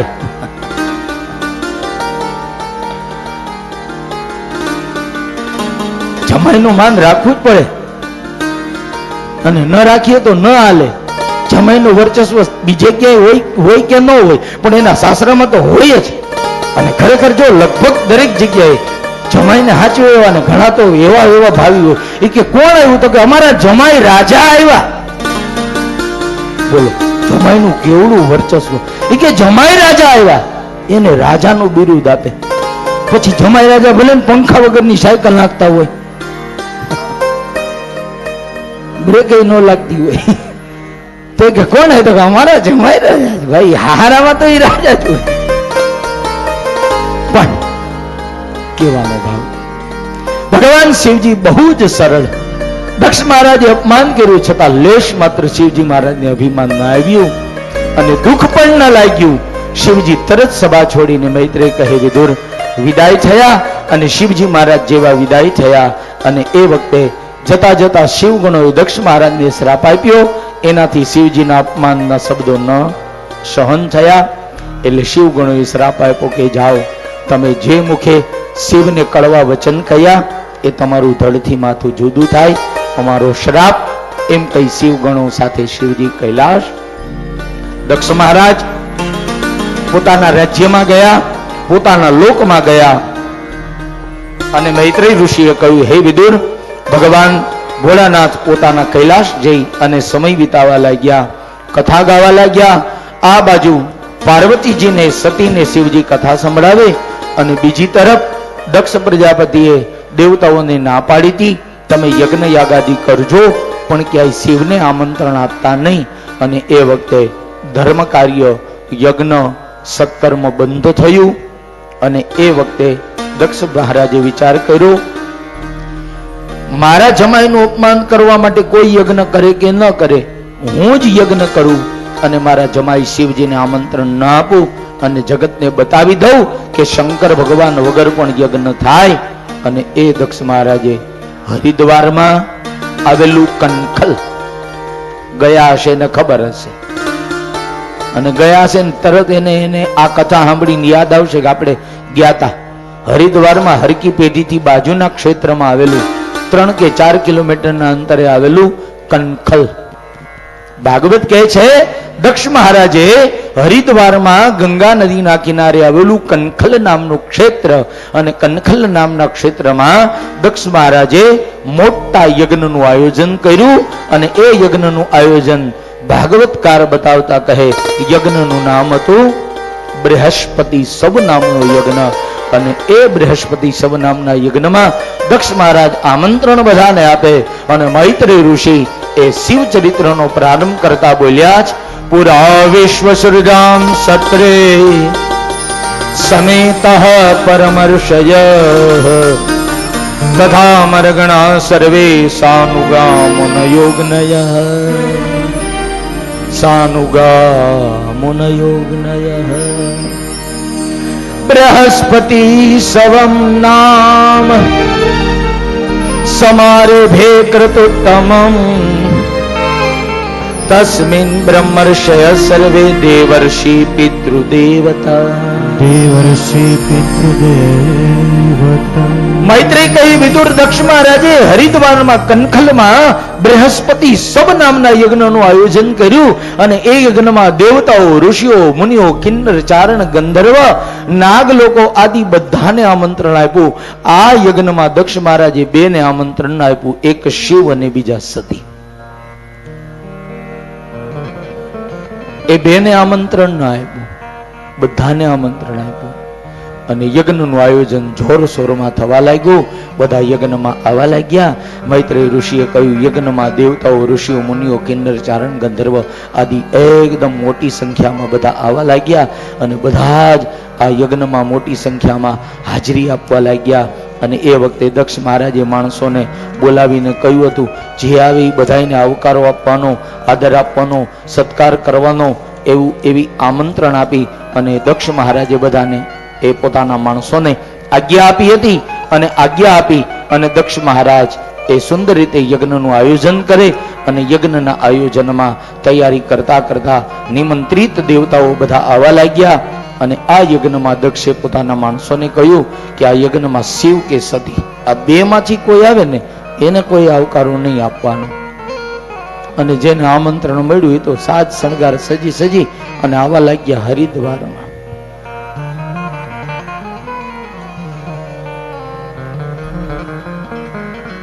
ગંગા દ્વારે કુશાવર્તે બિલ્વકે નીલ પર્વતે સ્નાત્વા કનખલે તીર્થે પુનર્જન્મન વિદ્યતે. કનખલમાં એક વખત સ્નાન કરે ને, આ શ્રાદ્ધ કૌમુદી નામનું પુસ્તક જે છે એ શ્રાદ્ધ કૌમુદીમાં તર્પણમાં એક શ્લોક બતાવવામાં આવ્યો કે કનખલ ક્ષેત્રમાં જે એક વખત સ્નાન કરે તો એને બીજી વાર જન્મ જ લેવો ન પડે. ગંગા દ્વારે કુશાવર્તે બિલ્વકે નીલ પર્વતે સ્નાત્વા કનખલે તીર્થે પુનર્જન્મ ન વિદ્યતે. કનખલમાં નાવાનો એટલો બધો મહિમા છે. એટલે ભગવાન પાછો યોગ આપે. જેને નો આપ્યો એ તો જઈ આવજો જ. ગંગા અવતરણની કથા કાલે આવશે. જોજો ગંગાજીનું મહત્વ કેવું છે, ગંગાજીનો મહિમા કેવો છે, અને ગંગાજી કોના તપથી આપણી ધરતી ઉપર આવ્યા. આપણા ભારતમાં ગંગાજી કોની તાકાતથી અને કોના તપથી ને કોના મહેનતથી કોના પરિશ્રમથી આવ્યા એ આવતીકાલે કથા આવશે બપોર પછી. ગંગા અવતરણની કથા ભાગવતમાં છે, બહુ સાંભળવા જેવી, આનંદ આવે એવી કથા. કાલે ભગવાન રામ આવશે ને પેલા ગંગાજી આવશે, અને ગંગાજી આવશે પછી રામ આવશે, ને રામ આવશે પછી કૃષ્ણ આવશે. એટલે એ ગંગાજી ને એમાં હરિદ્વારમાં કનખલ, એટલે કનખલમાં જયારે યોગ મળે ને ત્યારે જાજો, અને કનખલમાં તો ડૂબકી લગાવવાનું ભૂલતા જ નહીં. કેમ કે વારે વારે આપણે ભટકવું નથી આ ભવસાગરમાં. એટલે મુક્તિ જેને મેળવવી હોય એ હરિદ્વારમાં કનખલમાં તો સ્નાન જરૂર કરે. એટલે એ જગ્યાએ દક્ષે બૃહસ્પતિ શવ યજ્ઞનું આયોજન કર્યું, બધા આવવા લાગ્યા. અને એ યજ્ઞમાં એ વિમાનમાં બેસી બેસીને અમુક દેવતાઓ કૈલાસમાંથી નીકળ્યા. મૈત્રી ઋષિ કે કૈલાસ ઉપરથી નહોતું નીકળાતું ને તો અમુક દેવતાઓ કે હાલો ને કૈલાસ ઉપરથી નીકળતા જાય. શંકર ભગવાનને તો સમાચાર આપે કે તમારા હારા યજ્ઞ કરે છે અને તમને આમંત્રણ નથી. એમ કહીને દેવતાઓ શિવજીને ચીડવવા માટે, સતીને ચીડવવા માટે એ કૈલાસ ઉપરથી નીકળવા લાગ્યા. અને એક પછી એક વિમાન નીકળ્યા. એ વખતે શંકર ભગવાન પાર્વતી પાસે, સતી પાસે કથા કરે. શિવ સતી પાસે કથા ગાય અને કથા સાંભળી ત્યાં તો આકાશમાંથી એક પછી વિમાન ગર્જના કરતા, અવાજ કરતા કરતા વિમાનો નીકળવા લાગ્યા. અને નીકળતા વિમાનોને જોઈ અને સતીએ શિવજીને પૂછ્યું, મહારાજા કઈ બાજુ બધા દેવતા જાય? શિવજીને ખબર હતી કે મારા સસરા યજ્ઞ કરે હરિદ્વારમાં, પણ શિવજી કાંઈ બોલ્યા નહીં. કથા ચાલુ રાખી. વળી બીજી વાર પાર્વતીએ કહ્યું, મહારાજ, સતીએ કહ્યું, મહારાજ આ બધા ક્યાં જાય છે કયો? શિવજી કે કથા સાંભળો, નહીતર વળી ઈ વાતે ચડી જશો ને તો કથા અધૂરી રહી જશે. કેમ કે શિવજીને ખબર જ હતી કે આ વાત થઈ એટલે અહીંયા કથા પૂરી. એટલે શિવજી બોલ્યા નહીં, પણ સતી કે ના, પેલા કયો આ બધા ક્યાં જાય? અને એ બધા નવા નવા વસ્ત્રો પહેરીને સતી ક્યાંક પ્રોગ્રામ છે મોટો. એટલે શિવજી પછી બોલ્યા કે દેવી હવે તમે બહુ કયો. કહું આ બધા દેવતાઓ હરિદ્વારમાં આવેલું કનખલ, અને કનખલમાં બૃહસ્પતિ સવ નામનો યજ્ઞ, અને એ બૃહસ્પતિ સવ નામના યજ્ઞમાં આ દેવતાઓ બધા જાય છે. આમંત્રણ છે. એટલે સતીએ કહ્યું, એવું વળી કોણ કે બધાને આમંત્રણ, તમને ને મને આમંત્રણ નહીં? શિવજી કે નથી કહેવા જેવું. સતી કે કયો? હવે કથા નહીં સાંભળું ત્યાં સુધી. અને શિવ બોલ્યા, તમારા પિતા યજ્ઞ કરે. અને સતી ઉભા થઈ ગયા. અરે મહારાજ, મારા પિતા યજ્ઞ કરે ને હું દીકરી? મને ખબર નહીં. તમને ખબર છે ને કે યજ્ઞ થાય, ધર્મ કાર્ય બાપની ઘરે હોય તો ત્યાં તો દીકરી પેલા હોય, અને એ કાર્ય થાય એટલે 15 દી પેલા. હા, એના માતા પિતા એને આમંત્રણ આપી દે, બેટા તું તો આયોજન છે એટલે 15 દી પેલા આવી જાજે. દીકરીને પેલા આમંત્રણ હોય ધર્મ કાર્યમાં. જમાઈને કે તમને ટાઈમ ન હોય તો કઈ નહીં, પણ અમારી દીકરીને 15 દી મોકલી દેજો. તમને ભલે રવિવારે રજા હોય તેથી 1 દી આવજો, તમારી જરૂર નથી મનમાં. કે દીકરી એ લાડકું પાત્ર છે એટલે ધર્મ કાર્યમાં દીકરીની હાજરી હોય. એ ભાવે સતી બોલ્યા, મારે મને આમંત્રણ નહીં. શિવજીએ કહ્યું, તમને આમંત્રણ નહીં, મને આમંત્રણ નહીં, એટલે નથી જવું. સતીએ કહ્યું, આમ ના હાલે મહારાજ, મારા પિતા ઉપર બહુ જવાબદારી હશે. સતી બોલવા લાગ્યા. બહુ જવાબદારીમાં, એને તૈયારીમાં આમંત્રણ આપતા ભૂલાઈ ગયું હશે, એટલે આપણે જઈએ, આમંત્રણની રાહ ન જોવાય. એમ કહીને સતીએ કહ્યું, મહારાજ તમને ખબર છે નીતિશાસ્ત્રમાં એક વાત બતાવી છે કે 4 જગ્યાએ જવામાં આમંત્રણ ન હોય. દીકરીને 4 જગ્યાએ જવામાં આમંત્રણ ન હોય. કઈ 4 જગ્યા? તો કે પેલું પોતાના પિતાને ઘેરે આમંત્રણની જરૂર ન હોય, પોતાના ગુરુને ઘેરે આમંત્રણની જરૂર ન હોય, પોતાના મિત્રને ઘેરે આમંત્રણની જરૂર ન હોય, પોતાના પિતાનું ઘર પોતાના મિત્રનું ઘર, અને ત્રીજી જગ્યા બતાવી પોતાના ગુરુનું ઘર, અને ચોથી જગ્યા બતાવી જ્યાં ભગવાનની કથા થતી હોય કે ભગવાનનું મંદિર હોય. આ 4 જગ્યા સતીએ કહ્યું મહારાજ નીતિશાસ્ત્રમાં બતાવી છે કે આ 4 જગ્યાએ આમંત્રણની કોઈએ રાહ ન જોવાય. પોતાના બાપને ઘેરે સત્કર્મ થતું હોય આમંત્રણ વગર જવાય, પોતાના મિત્રને ઘેરે સત્કર્મ થતું હોય આમંત્રણ વગર જવાય, પોતાના ગુરુને ઘેરે સત્કર્મ થતું હોય આમંત્રણ વગર જવાય, અને ભગવાનનું મંદિર કે ભગવાનની કથા થતી હોય ત્યાં આમંત્રણની રાહ ન જોવાય, આમંત્રણ વગર જવાય.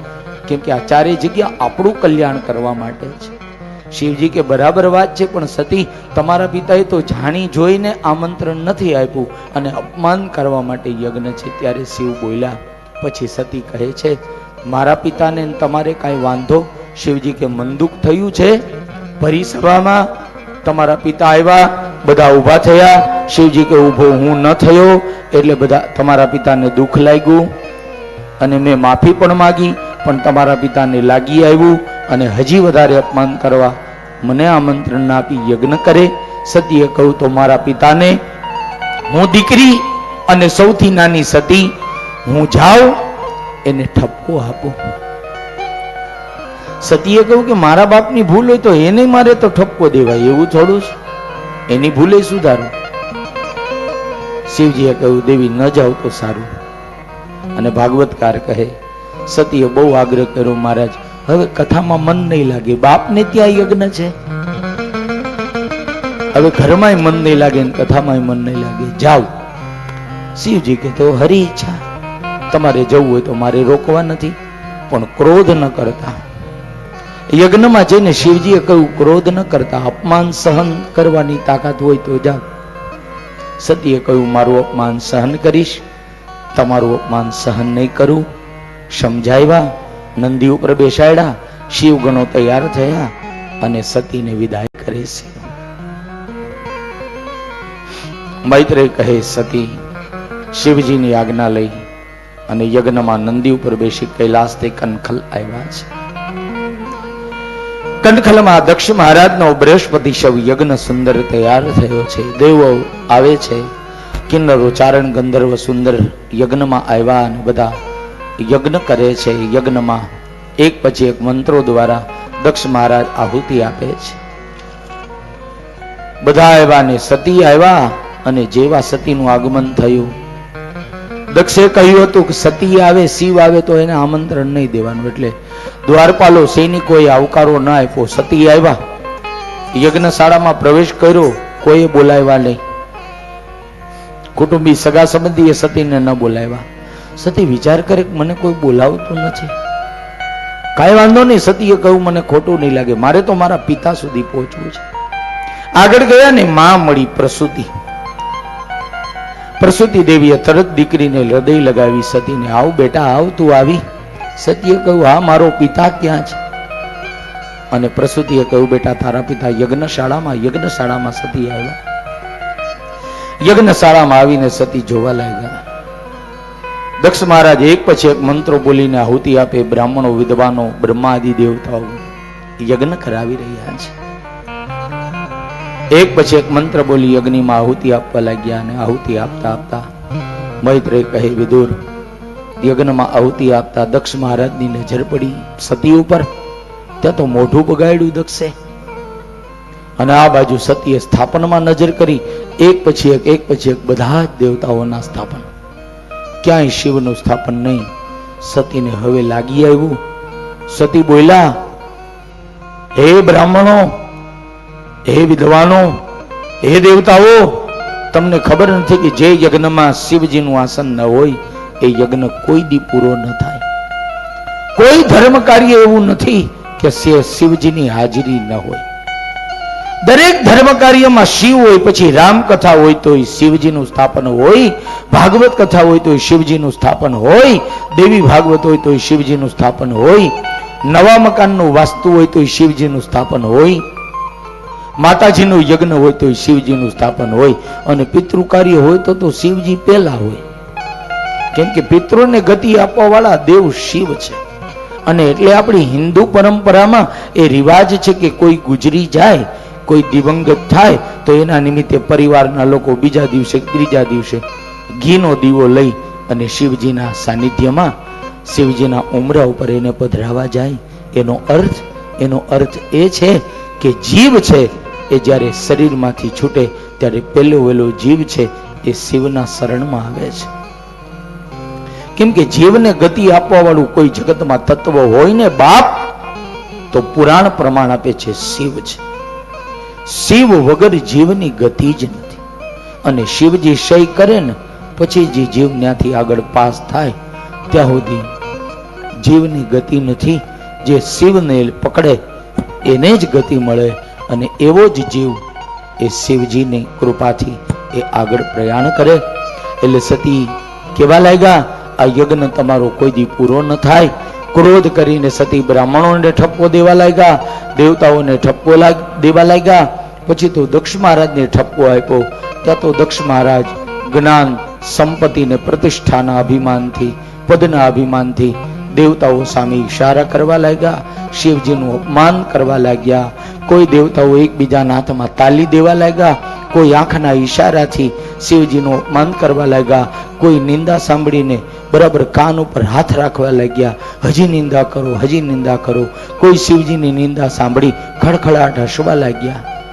અને મૈત્રેય કહે, એવું હાસ્ય કરતા જોઈ અને સતીને એમ થયું, હવે મારે આ શરીરને રાખવું નથી, આ શરીરનું અહીંયા વિસર્જન કરી દઉં, શરીરની પૂર્ણાહુતિ કરી દઉં. અને ક્રોધથી સતી બોલ્યા, હે બાપ, આજ સુધી મેં ઘણું સાંભળ્યું, આજ સુધી તમારા અપમાન અને અત્યાર સુધી અપમાનના શબ્દો સાંભળતી હતી, પણ જાઓ. હવે સતીએ કહ્યું, મારે મારા દેહને પાડી દેવો છે. હવે આજથી આ તમારું જીવન એ હવે હું તમને સમર્પિત કરું, મારું જીવન. અને હવે મારા શરીરને પૂર્ણ કરી. અને સતીએ કહ્યું, આજ પછી જગતમાં કોઈ મને એમ ન કહેવા જોઈએ. સતી એ દક્ષની દીકરી હતી. બાપ, તમારું ઘર છોડીને જાઓ, એમ કહીને સતી પદ્માસન વાળી બેસી ગયા. શિવજીનું નામ લીધો. અને મૈત્રેય કહે, એકદમ શિવજીનું નામ સ્મરણ કરતા સતીએ સમાધિ લગાવી. અને સમાધિમાં યોગ અગ્નિને જમણા પગના અંગૂઠામાંથી પ્રગટ કર્યો. સાંભળજો, સતી અગ્નિમાં પડ્યા નથી. કુંડમાં આહુતિ આપીને સતી કુંડમાં ન પડ્યા. જમણા પગના અંગૂઠામાંથી સતીએ અગ્નિને પ્રગટ કર્યો. અને આંખ બંધ કરી અને જમણા પગના અંગૂઠામાંથી અગ્નિને પ્રગટ કરી. જડ જડ જડ જડ સતીનો દેહ બળવા લાગ્યો. એકદમ સતીનો દેહ બળવા લાગ્યો. અને સતીનો દેહ બળતા શિવગણો ક્રોધાયમાન બન્યા. અને શિવગણો સતીના દેહને બળતા જોઈ એકદમ મારો મારો મારો મારો બોલવા લાગ્યા. અને દેવતાઓને મારવા લાગ્યા. મૈત્રેય કહે, શિવગણો ને દેવતાઓ વચ્ચે યુદ્ધ થયું. યજ્ઞમાંથી ભૃગુ ઋષિએ ઋભુ નામના દેવતાઓને પ્રગટ કર્યા. અને આ બાજુ શિવગણો અને ઋભુ નામના દેવતાઓ યુદ્ધ કરવા લાગ્યા. મારો મારો ના નાદ. સતીનો દેહ એક બાજુ બળવા લાગ્યો. નારદજી દોડી કૈલાસમાં શિવ પાસે, મહારાજ જાગો, સતી પોતાના દેહને પાળે. અને સાંભળીને શિવજીને લાગી આવ્યું. વિકરાળ રૂપ શિવજીએ ધારણ કર્યું. એકદમ તાંડવ કરવા લાગ્યા. અને શિવજીનું નટરાજ રૂપ થયું. અને નટરાજ રૂપે શિવજી એકદમ જટાને ખોલી અને તાંડવ કરવા લાગ્યા.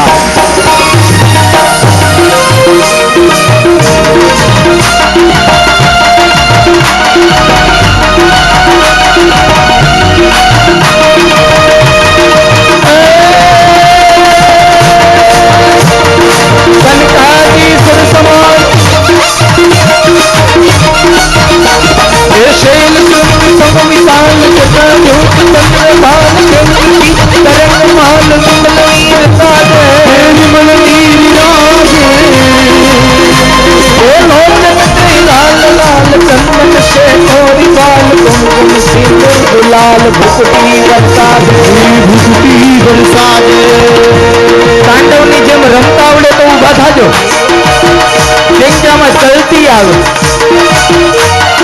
शैल ब्रह्म चमत्कार जटा ज्योत चंद्रभाग गंग की तरंग माल विमल नीर गाज विमल नीर राज बाबा विमल नीर राज लाल लाल चंदन से कोरी बाल कुमकुम लाल भक्ति बरसात मंडल की गंडमाल यशक हिंदय कुटा घटिक जात रुद्रमान हर दयाल राज हर दयाल राज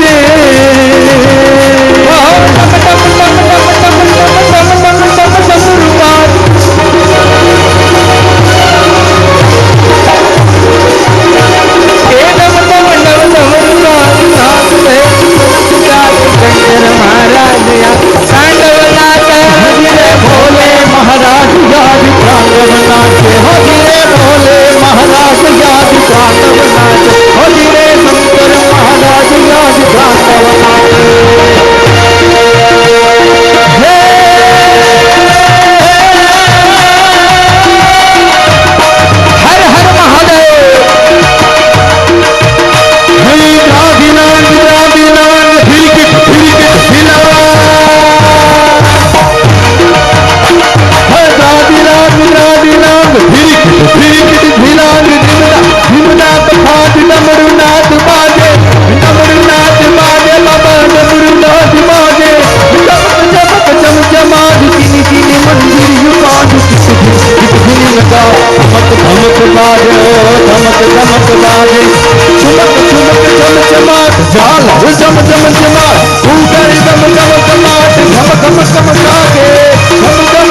महाराज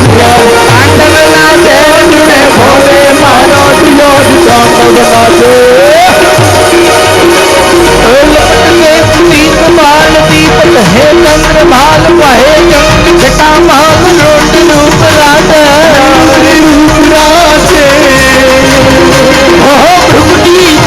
लाल सर्प कंठ भुज विशाल भस्म लगी अंग काल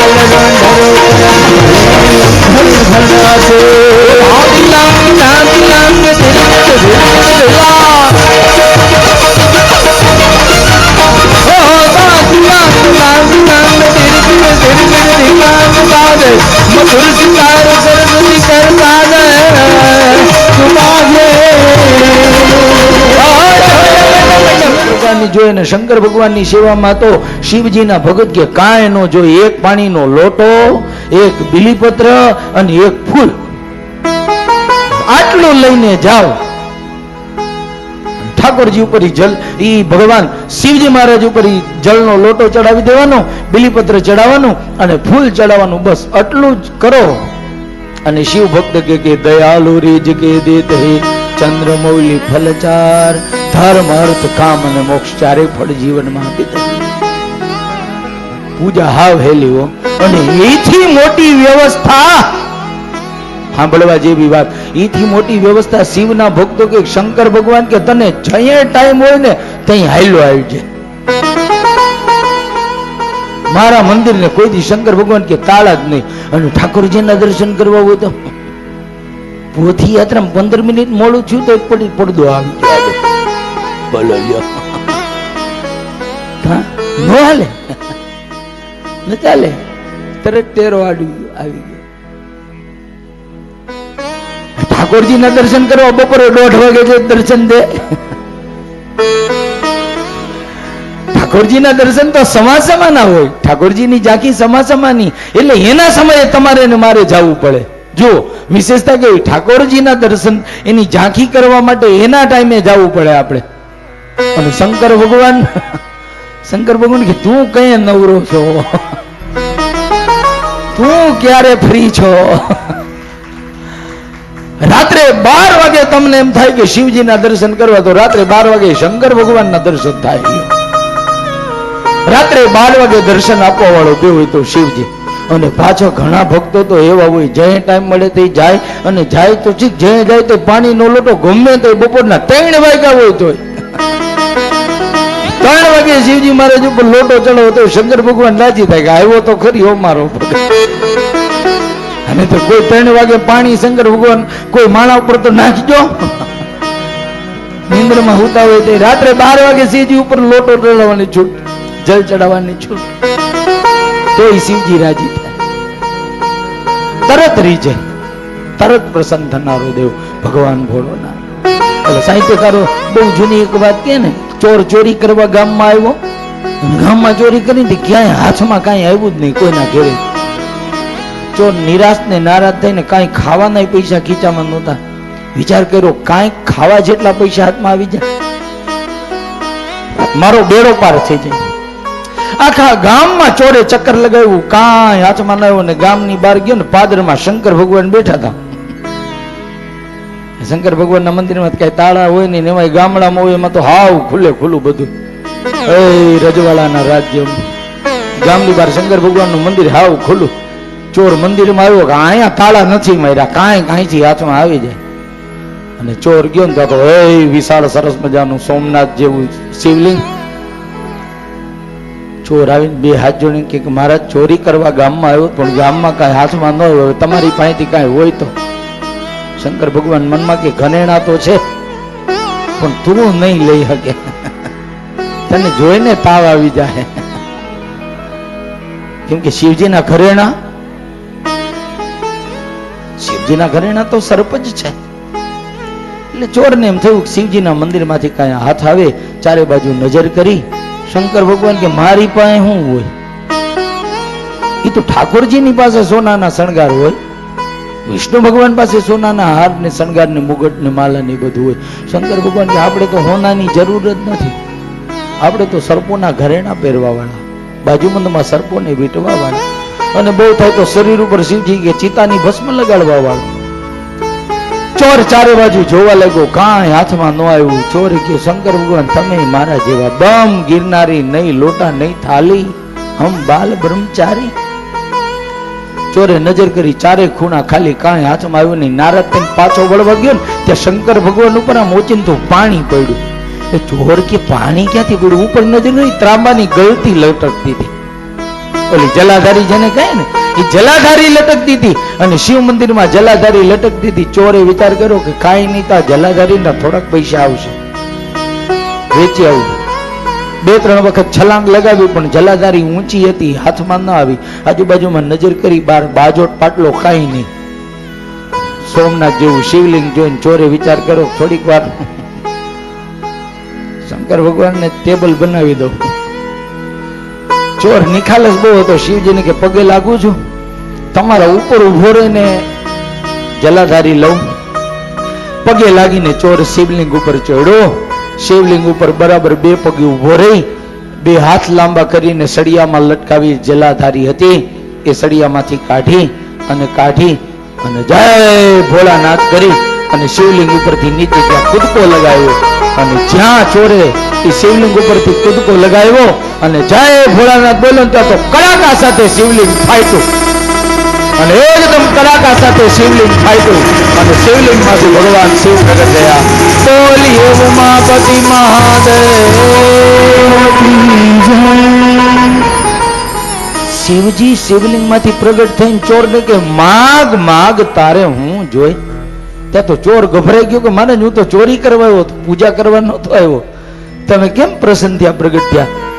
શિવજી મહારાજ કેવા લાગ્યા કે ભાઈ આ 30 વર્ષથી અહીંયા ગામમાં બેઠો છો, કેટલા ભક્તો 30 વર્ષથી આવે છે, કોઈ દૂધ ચડાવે છે, કોઈ પાણી ચડાવે, કોઈ ફૂલ ચડાવે, કોઈ બીલી ચડાવે. આ 30 વર્ષમાં તું પેલો આવ્યો, આખો ચડી ગયો. કેવાનો ભાવ! શિવ સમાન દાતા નહીં, અને વિપત વિધારણ હાર, અવલ જામોરી રાખ્યો શિવ નંદી કે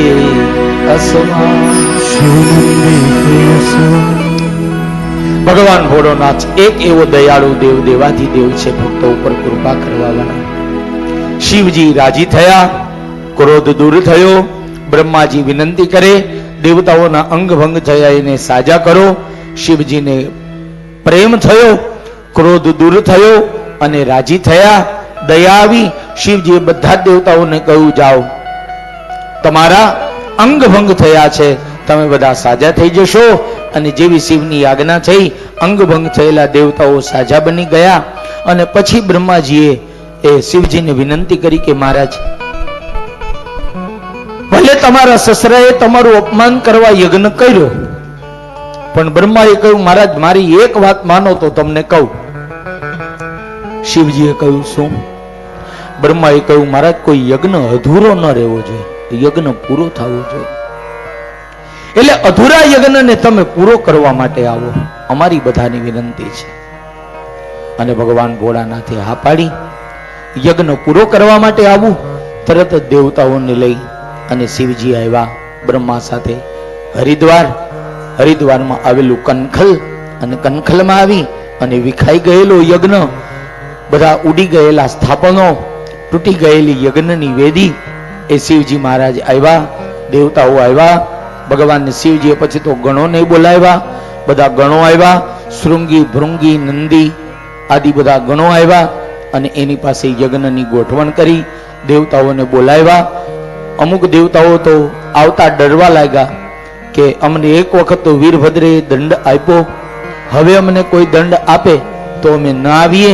પછી તો દેવતાઓએ કહ્યું કે શિવજી યજ્ઞમાં આવ્યા એટલે તમારે ભય નથી રાખવાનો, હવે શિવ આવ્યા એટલે યજ્ઞ પૂરો થાય. બધા દેવતાઓએ હાજરી આપી અને બધા જ દેવતાઓ આવી યજ્ઞમાં બેઠા. શિવજી મહારાજ બેઠા.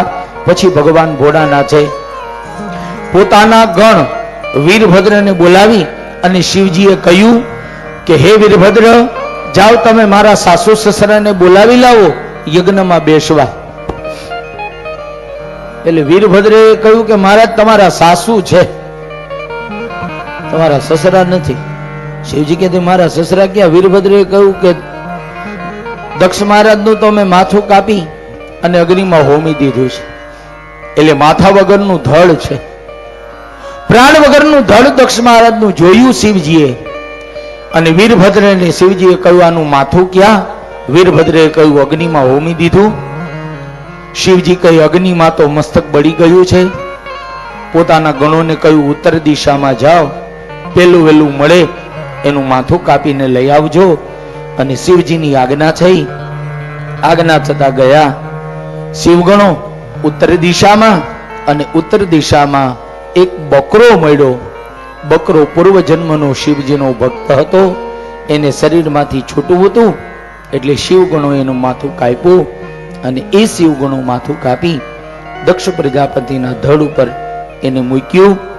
શિવજીએ હાથમાં જલ લઈ દક્ષ ઉપર છાંટ્યું. આળસ મરડી બેઠો થયો. શિવજીના ચરણમાં બે હાથ જોડી વંદન કરી દક્ષે શિવની સ્તુતિ કરી. પગે લાગ્યો, મહારાજ મને માફ કરો, મારી ભૂલ થઈ ગઈ. તમે તો જગત પિતા છો, જગત પિતરો વંદે, અને પાર્વતી પરમેશ્વરો, તમે તો જગતના પિતા છો. દક્ષ કહે કે હું તો સત્તા ને સંપત્તિના મદમાં એ અભિમાનમાં ભૂલી ગયો કે તમે તો જગત પિતા છો, તમને મારા જમાઈ બનીને મેં કડવા વચન કહ્યા. એમ કહીને માફી માંગી. શિવજીએ કહ્યું કે તમારી દુર્બુદ્ધિ દૂર કરી અને સદબુદ્ધિ આપી. યજ્ઞમાં બેસો. યજ્ઞમાં બેઠા, આહુતિ આપી. યજ્ઞ નારાયણ ભગવાન પ્રગટ થયા. અને જેવા યજ્ઞ નારાયણ પ્રગટ થયા બધાએ નારાયણનો જય જયકાર કર્યો. બોલીએ યજ્ઞ નારાયણ ભગવાન કી જય. સુખદેવજી મહારાજ મૈત્રેય ઋષિ વિદુરજીનો સંવાદ બતાવતા કહ્યું, આમ યજ્ઞ નારાયણે પ્રગટ થઈ બધા જ દેવતાઓને આશીર્વાદ આપ્યા. અને બધા જ દેવતાઓએ યજ્ઞ નારાયણની સ્તુતિ કરી. અને દક્ષ મહારાજે એ પ્રમાણે વંદન કરી અને યજ્ઞને પૂર્ણ કર્યો. પૂર્ણાહુતિનું બીડું હોમાયું. બધા વંદન કરી ધન્ય બન્યા. અને આમ શિવજી મહારાજની હાજરીમાં મૈત્રેય કહે વિદુર, શિવજીએ દક્ષનો યજ્ઞ પૂરો કરાવ્યો. બધાએ જય જયકાર કર્યો. પોતપોતાના લોકમાં બધા ગયા. દક્ષ મહારાજ પોતાના રાજ્યમાં ગયા, શિવજી કૈલાશ ગયા. અને એ શિવ ચરિત્રને વિરામ આપી મૈત્રેય ઋષિ કહે વિદુર, જે કોઈ આ શિવ ચરિત્ર સાંભળે એને ભગવાન શિવજી મહારાજ પોતાની ભક્તિ એને આપે છે. અને એ ભક્તિનું પ્રદાન કરવાથી એ સુતજી અહીંયા ચરિત્ર બતાવતા કહ્યું છે, ઇદમ પવિત્રમ પરમેશ ચિષ્ટિતમ યશસ્ય આયુષમઘોગમર્ષણમ યો નિત્યદા કાણ્ય નરોનુ કીર્તયે ધુનોક્ત્યઘં કૌરવ ભક્તિ ભાવત. મૈત્રી ઋષિએ કહ્યું કે વિદુર, જે કોઈ આ શિવ ચરિત્ર સાંભળે એના અઘ એટલે પાપ નાશ પામે, અને યશસ્ય આયુષ્ય આરોગ્યમર્ષણ, એને જીવનમાં આયુષ્યની પ્રાપ્તિ થાય, આરોગ્યની પ્રાપ્તિ થાય, અને જીવનમાં આ શિવ ચરિત્ર સાંભળે એને યશની પ્રાપ્તિ થાય. એવો શિવ ચરિત્રનો મહિમા બતાવી શિવ ચરિત્રને અહીંયા વિરામ આપી અને આગળ મૈત્રેય કહે, વિદુર, હવે મનુ મહારાજના 2 દીકરાની કથા બાકી છે. મોટો દીકરો પ્રિયવ્રત, નાનો દીકરો ઉતાનપાદ. મૈત્રેયે કહ્યું કે તો મને 2 દીકરાની નહીં, વિદુરે કહ્યું એકની કથા સાંભળવાનો ટાઈમ છે, એકની કથા સંભળાવો, પછી મારે વનમાં જવું છે, તીર્થમાં જવું છે. એટલે મૈત્રેયે કહ્યું, વિદુર આવો. મનુ મહારાજના મોટા દીકરા પ્રિયવ્રત વનમાં તપ કરવા ગયા. નાના દીકરાનું નામ હતું ઉતાનપાદ. ઉતાનપાદ રાજાને મનુ મહારાજે રાજ્યની ગાદી આપી અને પૃથ્વીનું રાજ એ ઉતાનપાદ સંભાળવા લાગ્યા. ઉતાનપાદ રાજાને 2 પત્ની હતી. એકનું નામ સુરુચિ, એકનું નામ સુનીતિ. એક ગમતી હતી અને એક અણગમતી હતી. એક ગમતી ને બીજી અણગમતી, 2 રાણી સુરુચિ ને સુનીતિ. કઈ ગમતી હતી તો કે સુરુચિ ગમતી હતી અને સુનીતિ અણગમતી હતી. બેયના ઉદરથી એક દીકરા, સુનીતિને ધ્રુવ અને સુરુચિને ઉત્તમ, બેયને એક દીકરા. રાજ્યમાં રહેતા હતા, પણ થોડો સમય થયો અને સુરુચિ અભિમાની બની સુનીતિને તગડી મૂકી. એટલે સુનીતિ ગામની બહાર દીકરા ધ્રુવને લઈ ઝૂંપડું બનાવી અને રાજ્યની બહાર રહેવા લાગી. ઉતાનપાદ રાજા સુરુચિ રાણીની સાથે સુખ ભોગવીને રહેવા લાગ્યા. ભાગવતકાર કહે 5 વર્ષના ધ્રુવ થયા. સુનીતિને એકવાર પૂછ્યું, માં, મારો બાપ કોણ? સુનીતે કહ્યું, તારો પિતા પૃથ્વીનો રાજા ચક્રવર્તી સમ્રાટ ઉતાનપાદ. એટલે ધ્રુવે કહ્યું કે તો આપણે કેમ આવા ઝૂંપડામાં રહે, આપણે કેમ રાજમહેલમાં નથી રહેતા? બાળક છે ને એટલે પ્રશ્ન કર્યો. અને ધ્રુવ હતા હોશિયાર. તરત જ ધ્રુવે કહ્યું, તો આપણે પિતાની સાથે કેમ ન રહીએ? સુનીતિએ કહ્યું, બેટા, તારા પિતાને એક બીજી રાણી છે, ગમતી રાણી, જે તારી અપર માં કહેવાય, અને એ માનું નામ છે સુરુચિ. એની સાથે તારા પિતા રહે છે, અને તારા પિતાને હું અણગમતી છું, એટલે આપણે આ ઝૂંપડામાં રહીએ. ધ્રુવે મનમાં વિચાર કર્યો, ગમે તે થાય, એકવાર પિતાને મળવા માટે તો જવું છે. માએ તો ના પાડી હતી, પણ ધ્રુવજીએ કહ્યું ન કર્યું, અને માને કયા વગર ધ્રુવજી કે એકવાર તો બાપને જોવા જાવ, કેવો છે મારો બાપ. અને પિતાને કયા વગર, માને કયા વગર ધ્રુવજી એકવાર આવ્યા રાજમાં. સુંદર મજાનું સિંહાસન, સોનાનું ને સોનાના સિંહાસન ઉપર ઉતાનપાદ રાજા બેઠા છે. ડાબી બાજુ પત્ની સુરુચિ બેઠા છે. ઉતાનપાદના એક બાજુના આમ ખોળામાં ઉત્તમ બેઠા છે, અને આમ સભામાં લોકો થોડા ઘણા હાજર છે. અને ધ્રુવજી આવી અને ભવનના દરવાજે આવી સૈનિકોને કહ્યું, મારા પિતાને મળવા આવ્યો. સૈનિકોએ ધ્રુવજીને પ્રવેશ આપ્યો. ધ્રુવજી આવ્યા, દૂરથી નજર કરી, સોનાના આસન ઉપર ઉતાનપાદ બેઠા છે. ડાબી બાજુ પત્ની સુરુચિ, ખોળામાં ઉત્તમ. બસ ઉત્તમને ખોળામાં બેઠેલું જોઈ અને બાળક ધ્રુવ બોલ્યા. મનમાં ને મનમાં ધ્રુવ બોલ્યા કે મારો ભાઈ કેવો મારા પિતાના ખોળામાં બેઠો છે, લાવને હું મારા પિતાના એક બાજુના ખોળામાં બેસું. આ બાજુ ઈ બેઠો તો ધ્રુવ કે આ બાજુ હું બેસું. કેમ? ધ્રુવજીએ કહ્યું, અમારી માં અલગ છે પણ પિતા તો એક જ.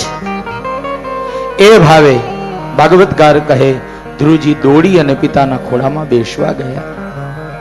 એકદમ હે બાપ, હે પિતા, હે પિતા કહી અને ધ્રુવજીએ દોટ મૂકી.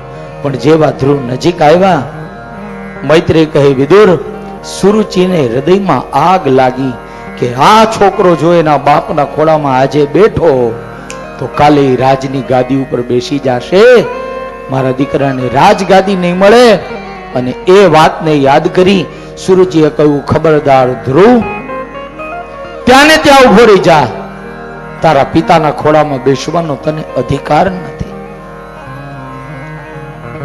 સુરુચિએ સાદ આપીને કહ્યું, ઉભો રે. અને ત્યાંથી પાછો ચાલ્યો જાય. ધ્રુવ ઉભા રહ્યા. સુરુચિને કહ્યું, માં, મારો ભાઈ મારા પિતાના ખોળામાં બેઠો, જેટલો એનો અધિકાર એટલો મારો અધિકાર. સુરુચિ કેવા લાગી કે તારી માને પૂછ, તારા પિતાને તારી માં ગમતી નથી, અણગમતી છે, અને હું ગમતી છું. તારા પિતાની ગમતી રાણી હું, એટલે રાજ ને સત્તા તારી નહીં, મારા દીકરા ઉત્તમની છે. ધ્રુવે કહ્યું, મારે શું કરું? સુરુચિએ કહ્યું કે તારે તારા બાપના ખોળામાં બેસવું હોય તો તું વનમાં જા, નારાયણનું તપ કર, એને પ્રગટ કર, અને એને પ્રગટ કરીને કહેજે કે મને સુરુચિના પેટે જન્મ આપો. અને સુરુચિએ કહ્યું, તું મારા પેટે જન્મ લે તો તારા બાપના ખોળામાં બેસવા મળે. આવું બોલ્યા. મૈત્રેય કહે, ધ્રુવજીને બહુ લાગી આવ્યું. સુરજીએ કહ્યું, તારી માં તો અભાગણી છે, અણમાનીતી છે, પાપીની સ્ત્રી છે, અભાગી છે. અનેક કડવા શબ્દો ધ્રુવની માતા માટે વાપર્યા. સુરુચિ બોલ્યા કડવા શબ્દો. ધ્રુવને ગમ્યું નહીં, હૃદય બળવા લાગ્યું. ઉતાણપાદ રાજા નીચું માથું રાખીને બેસી ગયા કે મારે કોના બાજુ બોલવું? પુત્ર બાજુ બોલું તો પત્ની રિસાય, અને પત્નીનું માનું તો હવે દીકરો રિસાય. મૈત્રેય કહે, વિદુર કાંઈ ન બોલ્યા. ઉતાનપાદ મૌન બનીને બેસી રહ્યા. ધ્રુવજી અપમાન સહન કરી રડતા રડતા ઘેરે આવ્યા. રડતા ધ્રુવને જોઈને સુનીતિ પૂછે છે, શું થયું બેટા? અને ધ્રુવ બોલ્યા, માં, તમે ના પાડી હતી ને તોય બાપને મળવા ગયો, અને પિતાના ખોળામાં ઉત્તમને બેઠેલો જોયો, અને મેં બેસવાની ઈચ્છા કરી. અપરમાં સુરુચિ અપમાન કર્યું. અભાગણીનો દીકરો, અણમાનીતીનો દીકરો, પાપીની સ્ત્રીનો દીકરો. સુનીતિ સમજુ હતા ને, એટલે એને સારી વાત બતાવી કે બેટા, તારી માં હતી, એ તારી માં કહેવાય, અને એ કે ને તો એનું ખોટું ન લગાડાય. એ તો માં છે, ભલે ને તારી અપરમાં છે, ખોટું ન લગાડાય. એમ કહીને ધ્રુવને સમજાવ્યું. પછી તો ધ્રુવ બોલ્યા કે માં, મને કડવા વચન કહીએ એનું ખોટું નથી લાગ્યું. ધ્રુવજીએ કહ્યું, માં, એને તમારું અપમાન કર્યું, તમને અભાગણી કહ્યા, અણમાનીતી કહ્યા, પાપીની સ્ત્રી કહી અને તમને બોલાવ્યા છે.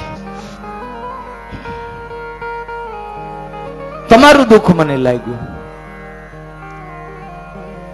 સુનીતિએ કહ્યું, બેટા, આપણા પૂર્વ જન્મના કઈક એવા ભાઈ હશે નબળા કે આપણે દુઃખમાં દિવસો પસાર કરીએ. બહુ સારી વાત બતાવી હો સુનીતિએ, કે આપણા પૂર્વજન્મનું કઈક એવું કર્મ હશે ને એટલે આપણને સુખ નથી મળતું, હોવા છતાંય ભોગવાતું નથી. કાંઈ વાંધો નહીં બેટા, ભગવાન ઉપર ભરોસો રાખ. ધ્રુવજી કે એના ઉપર હવે તો ભરોસો લઈને વનમાં તપ કરવા જાઓ. સુનીતિએ કહ્યું, એમ કેમ તપ કરવા જાવ? ધ્રુવજીએ કહ્યું, એ અપરમાએ અપમાન કરીને કહ્યું કે વનમાં તપ કરવા જા, ભગવાનનું ભજન કર, ભગવાનના દર્શન કર, અને ભગવાનના દર્શન થાય તો મારા પેટે જન્મ લે. અને એ સુરુચિએ ધ્રુવજી કહે, માં, મને એવું કહ્યું કે મારા પેટે તું જન્મ લે તો તને તારા પિતાનું રાજ મળે. એટલે ધ્રુવજી કે વનમાં તપ કરવા જઈશ, ભગવાનના દર્શન કરીશ, અને ભગવાન દર્શન આપશે તો દર્શન કરી અને ભગવાન મળશે એટલું જ માગીશ. વારે વારે મને જન્મ સુનીતના પેટે જ આપજો માં, હું તો તારા પેટે જ જન્મ લઈશ, કેમ કે મારે સંપત્તિ નથી જોતી માં, મારે સંસ્કાર જોઈએ છે. ધ્રુવજીએ કહ્યું, તારા જેવી ગંગા જેવી પવિત્ર માં મને આવા સારા સંસ્કાર ક્યારે આપે? પણ વનમાં તપ કરવા જઈ અને ધ્રુવજી કે સુરુચિના શબ્દોને એકવાર તો પાછા વાળવા છે. એના અપમાનના શબ્દો ધ્રુવજી કે હૃદયમાં તીરની જેમ લાગી ગયા છે. 5-7 વર્ષના ધ્રુવની વાત સાંભળીને મૈત્રેય કહે, વિદુર, ધ્રુવજીએ વનમાં લેવાની વનમાં જવાની હઠ લીધી અને સુનીતિ કે વનમાં તપ કરવું બહુ કઠિન છે. તપ કરવું એટલે તો કે શરીરને તપાવવું, શરીરને કષ્ટ આપવું, ટાઢ સહન કરવી, તાપ સહન કરવો, વરસાદને સહન કરવો, ભૂખા રહેવું પડે, તરસા રહેવું પડે, નીંદર ન આવે. ધ્રુવજીએ કહ્યું તું આશીર્વાદ આપ ને તો બધું સહન કરી લઈશ, પણ વનમાં જાઓ. બહુ સમજાવ્યા, એકના બે ન થયા. સુનીતિ કે હવે તે હઠ લીધી, જા. ધ્રુવનો અર્થ થાય દ્રઢ વિશ્વાસ, અચલ વિશ્વાસ. અને અચલ વિશ્વાસ લઈ અને ધ્રુવજી મહારાજ વનમાં જાય. સુનીતિ આશીર્વાદ આપ્યા, જા બેટા, તારી શ્રદ્ધા અને તારા દ્રઢ વિશ્વાસથી ભગવાન તારી ઈચ્છા પૂરી કરે. સુનીતિ આશીર્વાદ આપ્યા. પછી નિયમ બતાવ્યો. સુનીતિએ કહ્યું એક શરતે ભગવાનનું તપ કરવા જાજે. ભગવાન દર્શન આપે કે ન આપે, થાકીને પાછો ન આવતા રહેતો. ધ્રુવ કે હા. સુનીતિએ કહ્યું વનમાં ટાઢ પડશે, તાપ પડશે, વરસાદ પડશે, ભૂખા રહેવું પડશે, તરસ્યા રહેવું પડશે. ધ્રુવજી કે રહીશ, બધું સહન કરીશ. સુનીતિએ કહ્યું કે હિંસક પશુ આવીને તને મારશે, તને ભય બતાવશે. ધ્રુવજીએ કહ્યું નીડર બની જાઈશ. સુનીતિએ કહ્યું કે ભગવાન મળે કે ન મળે, કાયર બનીને પાછું આવવું હોય તો તપ કરવા જાતો નહીં, એવું બોલ્યા. અને ધ્રુવજી કે માં, હું ક્ષત્રિયનો દીકરો છું, રણે ચડ્યો રજપૂત છુપે નહીં, અને દાતા છુપે ન ઘર માંગ ન આયો.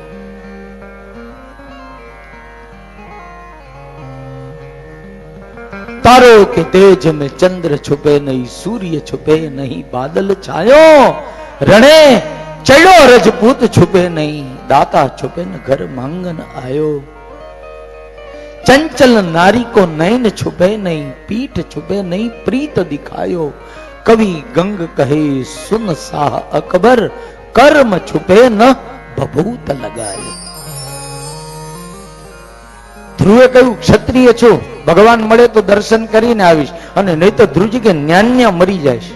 બસ આટલું બોલ્યા ને એટલે સુરતીને રડવું આવી ગયું. મારો દીકરો, એને ભગવાન દર્શન દેશે? હે ભગવાન, હવે તો મારા દીકરાની તમે રક્ષા કરો. હૃદયથી સુનીતિ આશીર્વાદ આપ્યા, દીકરાને વિદાય કર્યો અને રડતા 7 વર્ષના ધ્રુવ ઘર છોડી ગામમાંથી નીકળ્યા. મૈત્રે કહે વિદુર, ગામના લોકો ધ્રુવજીને હાથ લાંબા કરી કરી અને કડવા શબ્દ કેવા લાગ્યા. કેવો અભાગ્યો છે, કેવો પાપી છે, કેવો અભાગની સ્ત્રીનો દીકરો છે, કેવો દુર્ભાગી સ્ત્રીનો દીકરો છે, કેવો અણમાની સ્ત્રીનો દીકરો છે. એમ કહીને ગામ લોકો હાથ લાંબા કરી કરીને ધ્રુવનું અપમાન કરવા લાગ્યા. ધ્રુવ કે આ શબ્દો હું યાદ રાખીશ. બસ એટલું જ બોલીને ગામ પૂરું થયું. જંગલમાં, ઘોર જંગલમાં આવ્યા. એવું વિકરાળ અને વેરાન જંગલમાં ધ્રુવજી આવ્યા અને ભગવાનને મળવા માટે ધ્રુવજી ચાલ્યા જાય. આ બાજુ ભગવાન નારાયણે નારદને કહ્યું, જાઓ મારો 7 વર્ષનો ભગત ભક્તિ કરવા હવે પરીક્ષા કરો. અને પરીક્ષા કરવા નારદ આવ્યા. નારદજી પરીક્ષા કરવા માટે આવ્યા. સાધુનું રૂપ લઈને નારદજી આખા કીર્તાલ વીણા લઈને જંગલમાં ધ્રુવજીને સામા મળ્યા. નારાયણ નારાયણ નારાયણ કરતા, કીર્તાલ વગાડતા. નારદજી એક તારો વગાડતા, નારાયણ નારાયણ બોલતા ધ્રુવ પાસે આવ્યા. ધ્રુવજી મહારાજ તો આમ હાયલા જતા હતા, ચરણ ઉપર નજર હતી, નીચું જોઈને હાલતા હતા. સામે નારદજી આવીને ઉભા રહી ગયા. ત્યાં તો ધ્રુવજીએ નારદજીને જોયા, ઓળખા નહીં, પગે લાગ્યા. સાધુ દેખાવજો મારા. નારદજી કે આ સાધુ છું, સાધુ સંન્યાસી. ધ્રુવજી પગે લાગ્યા, આશીર્વાદ દો મહારાજ. નારદજી પરીક્ષા કરવા કે કઈ બાજુ? ધ્રુવજીએ કહ્યું વનમાં તપ કરવા જાવ મહારાજ, નારાયણને મળવા, નારાયણને પ્રગટ કરવા જાવ છો. નારદજી પરીક્ષા કરતા કે અત્યારથી ભગવાનના દર્શન, ભગવાનનું તપ, હજી તો છોકરો છે, બાળક છે, રમવાની ઉંમર, તારી ભણવાની ઉંમર, ભણી ગણી મોટો થા, નોકરી કર. નારદજીએ કહ્યું નોકરી મળે પછી છોકરી મળે. અને છોકરી મળ્યા પછી દાંપત્ય જીવન પસાર કરવાનું, અને વૃદ્ધાવસ્થા આવે, અને જીવનમાં વૃદ્ધાવસ્થા આવે પછી વૃદ્ધાવસ્થામાં ભગવાનનું ભજન કરાય, પછી ભગવાનનું તપ કરાય, પછી ભગવાનનું નામ લેવાય. નારીજી કે હજી તો તું બાળક છે, તારું ભજન કરવાની તપ કરવાનો સમય નથી. પરીક્ષા કરવા નારદજી આવું કહેવા લાગ્યા. પાછો વળ. ત્યાં તો ધ્રુવ બોલ્યા, નહીં, મારી અપરમાં સુરુચિ અપમાન કર્યું ને એટલે લાગી આવ્યું છે, વનમાં તપ કરવા જવાનું નક્કી કરી લીધું છે. નારદજી વળી પાછો વાળવા માટે ધ્રુવને પાછો વાળવા કેવા લાગ્યા, હાલ તારી માને ઠપકો આપું, સુરુચિને, તારા બાપને ઉતાનપાદને ઠપકો આપું. ધ્રુવજી કે હવે પાછા નથી વળવું. પાછા વળે ને એને તો કાયર કહેવાય. અને ધ્રુવજી કે હું કાયર નથી, હું તો ક્ષત્રિય છું બાપ, હું તો કર્મનિષ્ઠ બાળક છું, ધર્મનિષ્ઠ બાળક છું. પાછા વળવું નથી. ધ્રુવજી કે હવે તો વનમાં તપ કરવા જાવું, અને તપ કરીને ધ્રુવજી કે ભગવાન મળે તો દર્શન કરીને પછી પાછા આવું, નહીતર મળી જાવું. અને ધ્રુવજીની વાત સાંભળી નારદજી સમજી ગયા છોકરો પાછો નહીં વળે. તોય નારદજી કહ્યું, હિંસક પશુ મળશે, સિંહ, વાઘ, ચીતા, વરુ આદિ. ધ્રુવજી કે કાંઈ બીક નથી. નારદજી કે ભૂખ તરસ સહન કરવા પડશે. નારદજી કે મને મારી બાએ જ પેલા કીધું કે વનમાં ખાવાય નહીં મળે, પીવાય નહીં મળે, હુવાય નહીં મળે. નારદજી કે બધું ધ્રુવજી કે જોવાઈ જશે મારે. અને એ ધ્રુવની વાત સાંભળી નારદજી સમજી ગયા, આ દીકરો ભગવાનના દર્શન કરશે.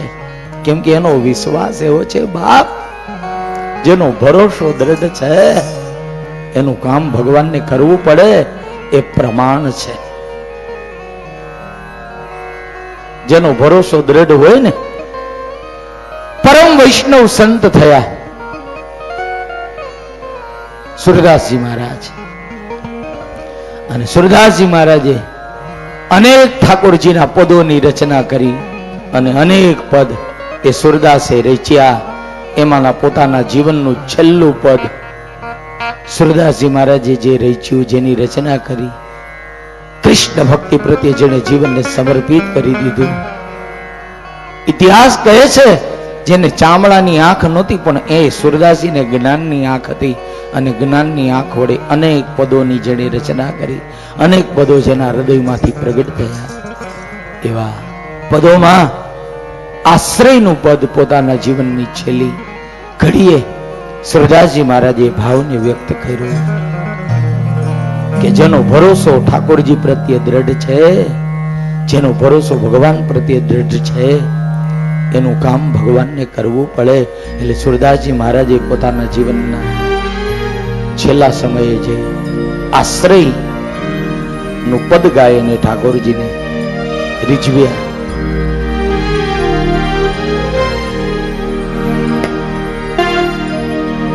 કે જેનો ભરોસો દ્રઢ છે, સુરદાસજી કહે છે, દ્રઢજી ન ચરણ ન કરો ભરોસો, દ્રઢજી ન ચરણ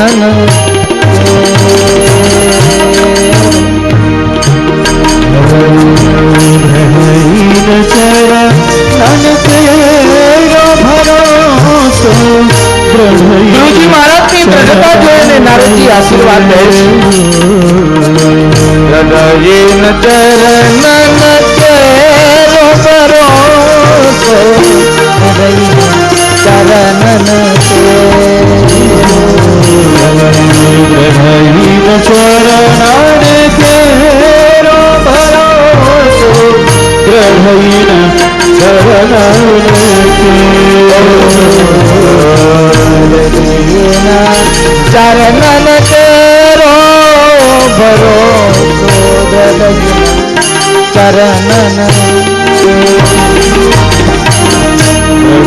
ચરણ તેરો ભરોસો, ચરણ શ્રી વલ્લભ નગ ચંદ્ર ચટાતીમાં સબ જગ વહી અંદર, શ્રી વલ્લભ નગ ચંદ્ર ચટાતીમાં સબ જગ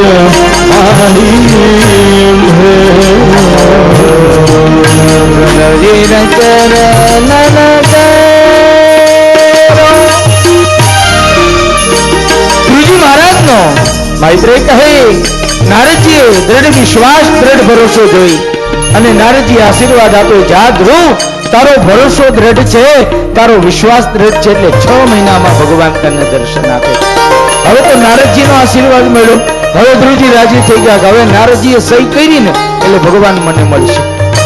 પછી તો નારદજી કે મહારાજ ક્યાં જાઓ? નારદજીએ કહ્યું મધુવનમાં જા, યમુનામાં સ્નાન કર અને ભગવાનના નામનો જપ આપ્યો.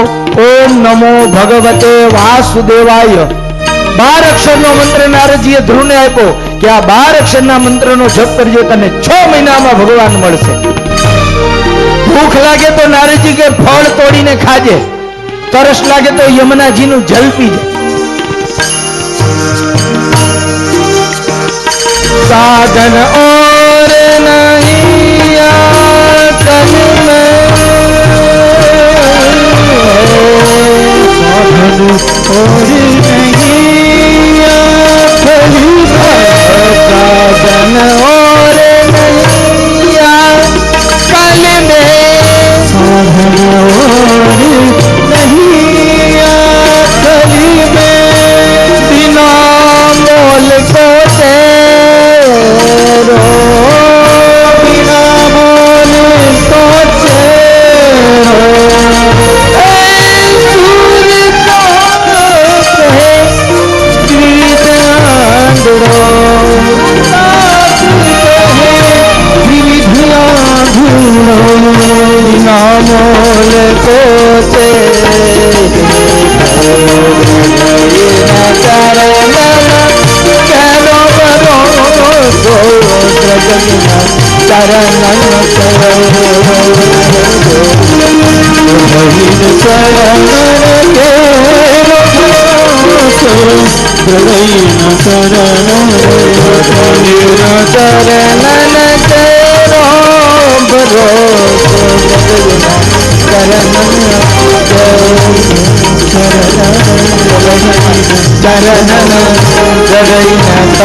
અચલ વિશ્વાસ ધ્રુવજીનો જોઈ નારદજી આશીર્વાદ આપ્યા અને ધ્રુવજી આવ્યા મધુવનમાં, યમુનામાં સ્નાન કર્યું અને પીપળાના ઝાડની નીચે ધ્રુવજી એક પગે ઉભા ઉભા નારદજીનો આપેલો મંત્ર ઓમ નમો ભગવતે વાસુદેવાય, એ મંત્રનો નારદજી નો આપેલો મંત્ર ધ્રુવજી જપ કરવા લાગ્યા. અને જપ કરતા કરતા 1 દિવસ 2 દિવસ 3 દિવસ થયા.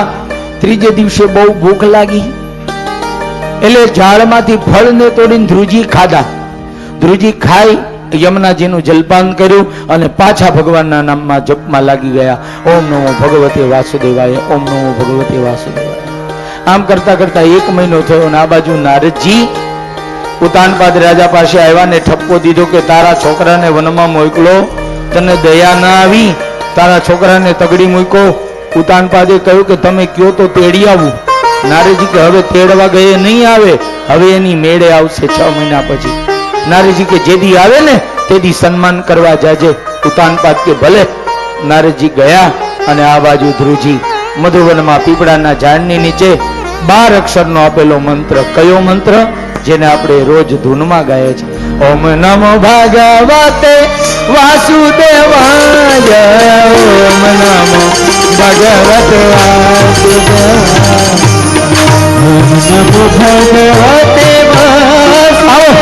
આપણે 2 મિનિટ માટે ઓમ ભગવતે વાસુદેવાય, ઓમ નમો ભગવતે વાસુદેવાય, ઓમ નમો ભગવતે વાસુદેવાય, ઓમ નમો ભગવતે વાસુદેવાય, ઓમ નમો ભગવતે વાસુદેવાય, ઓમ નમો ભગવતે વાસુદેવાય, ઓમ નમો ભગવતે વાસુદેવાય, ઓમ નમો ભગવતે વાસુદેવાય, ઓમ નમો ભગવતે વાસુદેવાય. ધૂનમાં બોલીએ છીએ ને વેદનો મંત્ર છે અને સિદ્ધ મંત્ર છે. ભાગવતમાં એવું લખ્યું છે, ભાગવતમાં એવું લખ્યું કે આ મંત્ર છે ને કલયુગમાં 7 દિવસ સુધી 24 કલાક પાણી અન્ન બધાનો ત્યાગ કરી દેવાનો. 7 દિવસ સુધી આ ભાગવતમાં એવું બોલ્યા સુખદેવજી કે 7 દિવસ સુધી જપ્યશ્ચ પરમો ગુહ્ય.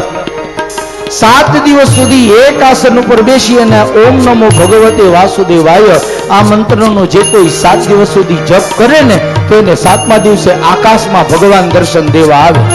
એવું ભાગવતમાં અહીંયા લખ્યું છે. આવડો પ્રભાવ વાળો 6 મહિનામાં ધ્રુવજીને ભગવાન આ મંત્રના પ્રભાવે દર્શન દેવા આવ્યા. એટલે 6 મહિનામાં ધ્રુવજીને દર્શન દેવા ભગવાન આવ્યા. આપણને 6 મહિનામાં દર્શન કરવાની ભાવના અને આપણને ભગવાનના દર્શનની ઈચ્છા છે. અમુક તો નબળી હા પાડે કે આપણે ક્યાં ઉતાવળ, ભલે 6 વર્ષે આવતા કાંઈ વાંધો નહીં. અત્યારે તો 2 મિનિટ માટે તાલી પાડી ભાવ. ઓમ નમો ભગવતે વાસુદેવાય, ઓમ નમો ભગવતે વાસુદેવાય, ઓમ નમો ભગવતે વાસુદેવાય, ઓમ નમો ભગવતે વાસુદેવાય, હરિ વાસુદેવાય, વાસુદેવાય હરિ વાસુદેવાય, હરિ વાસુદેવાય, વાસુદેવાય હરિ વાસુદેવાય. ઓમ નમો ભગવતે વાસુદેવાય, ઓમ નમો ભગવતે વાસુદેવાય, ઓમ નમો ભગવતે વાસુદેવાય, ઓમ નમો ભગવતે વાસુદેવાય. મૈત્રેય ઋષિએ કહ્યું, હે વિદુર, ધ્રુવજી મહારાજ આમ તપ કરતા કરતા 1 મહિનો પૂરો થયો. પહેલા મહિને 3 દિવસે ફળ ખાધા, બીજા મહિને 6 દિવસે પાંદડાને તોડી ખાવા લાગ્યા. 6 દિવસે પાંદડા તોડી ખાય અને બીજો મહિનો પૂરો કર્યો. ત્રીજા મહિને તપ વધારતા ગયા અને આહાર ઘટાડતા ગયા. ત્રીજા મહિને 9 દિવસે પાણી પીવે અને ભગવાનના નામનો જપ. ચોથો મહિનો આવ્યો, 12 દિવસે હવા ખાય અને 12 દિવસ સુધી ભગવાનના નામનો જપ કરે. 12 દિવસે એકવાર શ્વાસ લે. કોઈ હવા ખાઈને ન જીવી શકે. ખાલી હવા ખાઈને કોઈ જીવી શકે? ન જીવી શકે. ધ્રુવજી જીવી ગયા. 4 મહિના થયા. 4 મહિના પૂરા થયા અને હવે તો 5મો મહિનો આવ્યો. હવે ધ્રુવજી કે શ્વાસે નથી લેવો. શ્વાસ લેવાનું બંધ કરી દીધું અને શ્વાસને રોકી. હવે 5મા મહિને ધ્રુવજી આંખ બંધ કરી. બસ એક જ ચીતે ઓમ નમો ભગવતે વાસુદેવાય, ઓમ નમો ભગવતે વાસુદેવાય, ઓમ નમો ભગવતે વાસુદેવાય, ઓમ નમો ભગવતે વાસુદેવાય, ઓમ નમો ભગવતે વાસુદેવાય, ઓમ નમો ભગવતે વાસુદેવાય, ઓમ નમો ભગવતે વાસુદેવાય, ઓમ નમો ભગવતે. 5 મહિના પૂરા થયા. હવે તો ધ્રુવજીએ શ્વાસ રોકી દીધો અને સ્વર્ગના દેવતાઓના શ્વાસ સ્વર્ગમાં રોકાયા અને અકળાયેલા દેવતાઓ બ્રહ્માજીને કહેવા લાગ્યા, નારાયણને કહેવા લાગ્યા, પ્રભુ ધ્રુવને વનમાં દર્શન દેવા જાઓ. અને 6 મહિના થવા આવ્યા અને ભગવાન ગરુડ ઉપર બેસી ધ્રુવને મધુવનમાં દર્શન દેવા આવ્યા અને હૃદયમાં ધ્રુવજીને ભગવાનને દર્શન આપ્યા અને ધ્રુવજી ભાવ વિભોર બની અને ઉચ્ચાર કર્યો, ઓમ નમો ભગવતે વાસુદેવાય, ઓમ નમો ભગવતે વાસુદેવાય, ઓમ નમો ભગવતે વાસુદેવાય, ઓમ નમો ભગવતે વાસુદેવાય, હરિ વાસુદેવાય, વાસુદેવાય હરિ વાસુદેવાય. वासुदेवाय हरि वासुदेवाय हरि वासुदेवाय ओम नमो भगवते वासुदेवाय भगवते नमो भगवते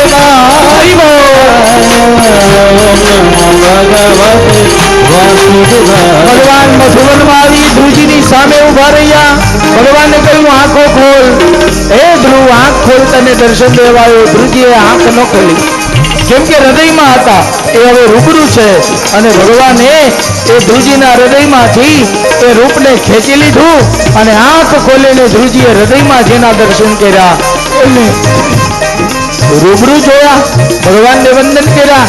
જય જયકાર બોલીએ નારાયણ ભગવાન, બોલીએ ચતુર્ભુજ ભગવાન, બોલીએ ચતુર્ભુજ ભગવાન.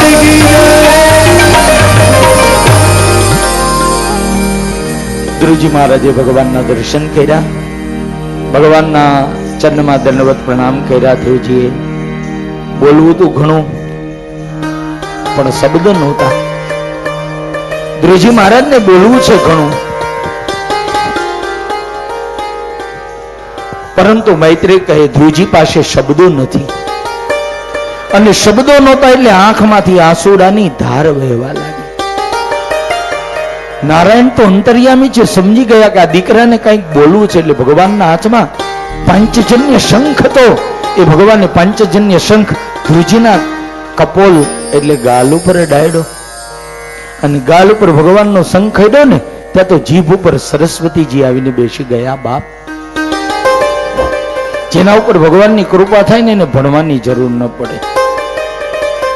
એને એમને એમ 4 વેદનું જ્ઞાન આવે અને જીભ ઉપર સરસ્વતી આવીને બેસી ગયા.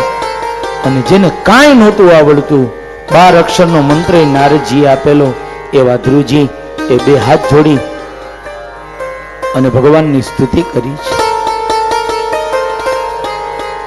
યોંતઃ પ્રવિશ્ય મમ વાચ નિમાં પ્રસુપ્તાં સંજીવયત્ય કિલ શક્તિધર સ્વધામ્ના અન્યાસ્તહસ્તચરણ શ્રવણત્વગાદિ પ્રાણં નમો ભગવતે પુરુષાય તુભ્યં એકસ્ત્વમેવ ભગવન્નિદમાત્મશક્ત્યા માયાખ્યયો ऋगुणयामहदादिशेष सृष्ट्वानो विश्वपुरुषस्तदसद्गुणेषु नानेव दारुषु विभा वसुवद विभाषि. 12 શ્લોકમાં ધ્રુવજી બોલ્યા. બહુ જ સુંદર શ્લોક. ધ્રુવજી એવું બોલ્યા, હે ભગવાન, યો અંતઃ પ્રવિશ્ય મમ વાચ ઇમામ પરસુપ્તા. તમે કેવા દયાળુ મારા હૃદયમાં પધારી અને મારા જીવનને પાવન બનાવી દીધું. ગુરુજીએ કહ્યું, તમે મારા હૃદયમાં પધારી મારી આંખને પાવન કરી, મારા કાનને પાવન કર્યા, મારી જીભ અને મુખને પાવન કર્યું, મારા હાથને પાવન કર્યા, મારા પગને પાવન કર્યા, અરે આખા શરીરને પાવન કર્યું. ધ્રુવે કહ્યું, પ્રાણાન નમો ભગવતે, પ્રાણથી પ્યારા પ્રભુ તમને વંદન. અને ભગવાન રાજી થઈ ગયા કે વાહ બેટા વાહ, આવી સરસ તે સ્તુતિ કરી. માગ માગ ભગવાન કે હું આપું. ભગવાન કેવા રાજી થઈ ગયા. જો નાના એવું ભગવાન કે આ તો 5-7 વર્ષનો નાનો બાળક અને એ મારું તપ કરવા આવ્યું. એટલે ભગવાન કે માગ માગ, એવો રાજી થયો. તારા જેવો ભગત હજી સુધી કોઈ નથી થયો. તારા જેવા બાળક ભક્તો આવી અને મારી આવી સુંદર મજાની સ્તુતિ પ્રાર્થના કરીને તપ કર્યું. 6 મહિના સુધી એક પગે ધ્રુવજી ઉભા રહ્યા. ત્યારે ભગવાન આવ્યા. હો હા, એમને ભગવાન નથી મળતા. વાત યાદ રાખજો. બાપ કથા કહે છે 6 મહિના સુધી એક પગે ભૂખ્યા તરસ્યા રહી અને ધ્રુવજી મહારાજે ભગવાનની એ સ્તુતિ કરીને ભગવાનના નામ જપ કર્યા. 6 મહિના સુધી એક પગે ઉભા રહે. આપણે તો 3 કલાકે કથામાં બેહીને તો અડધી કલાકે પાણી મંગાવી. અડધી કલાક થઈ ગઈ, હવે ઠંડુ કઈ આવશે, આઈસ્ક્રીમ કઈ આવશે? ભાવનાબેન ને પૂછી જો.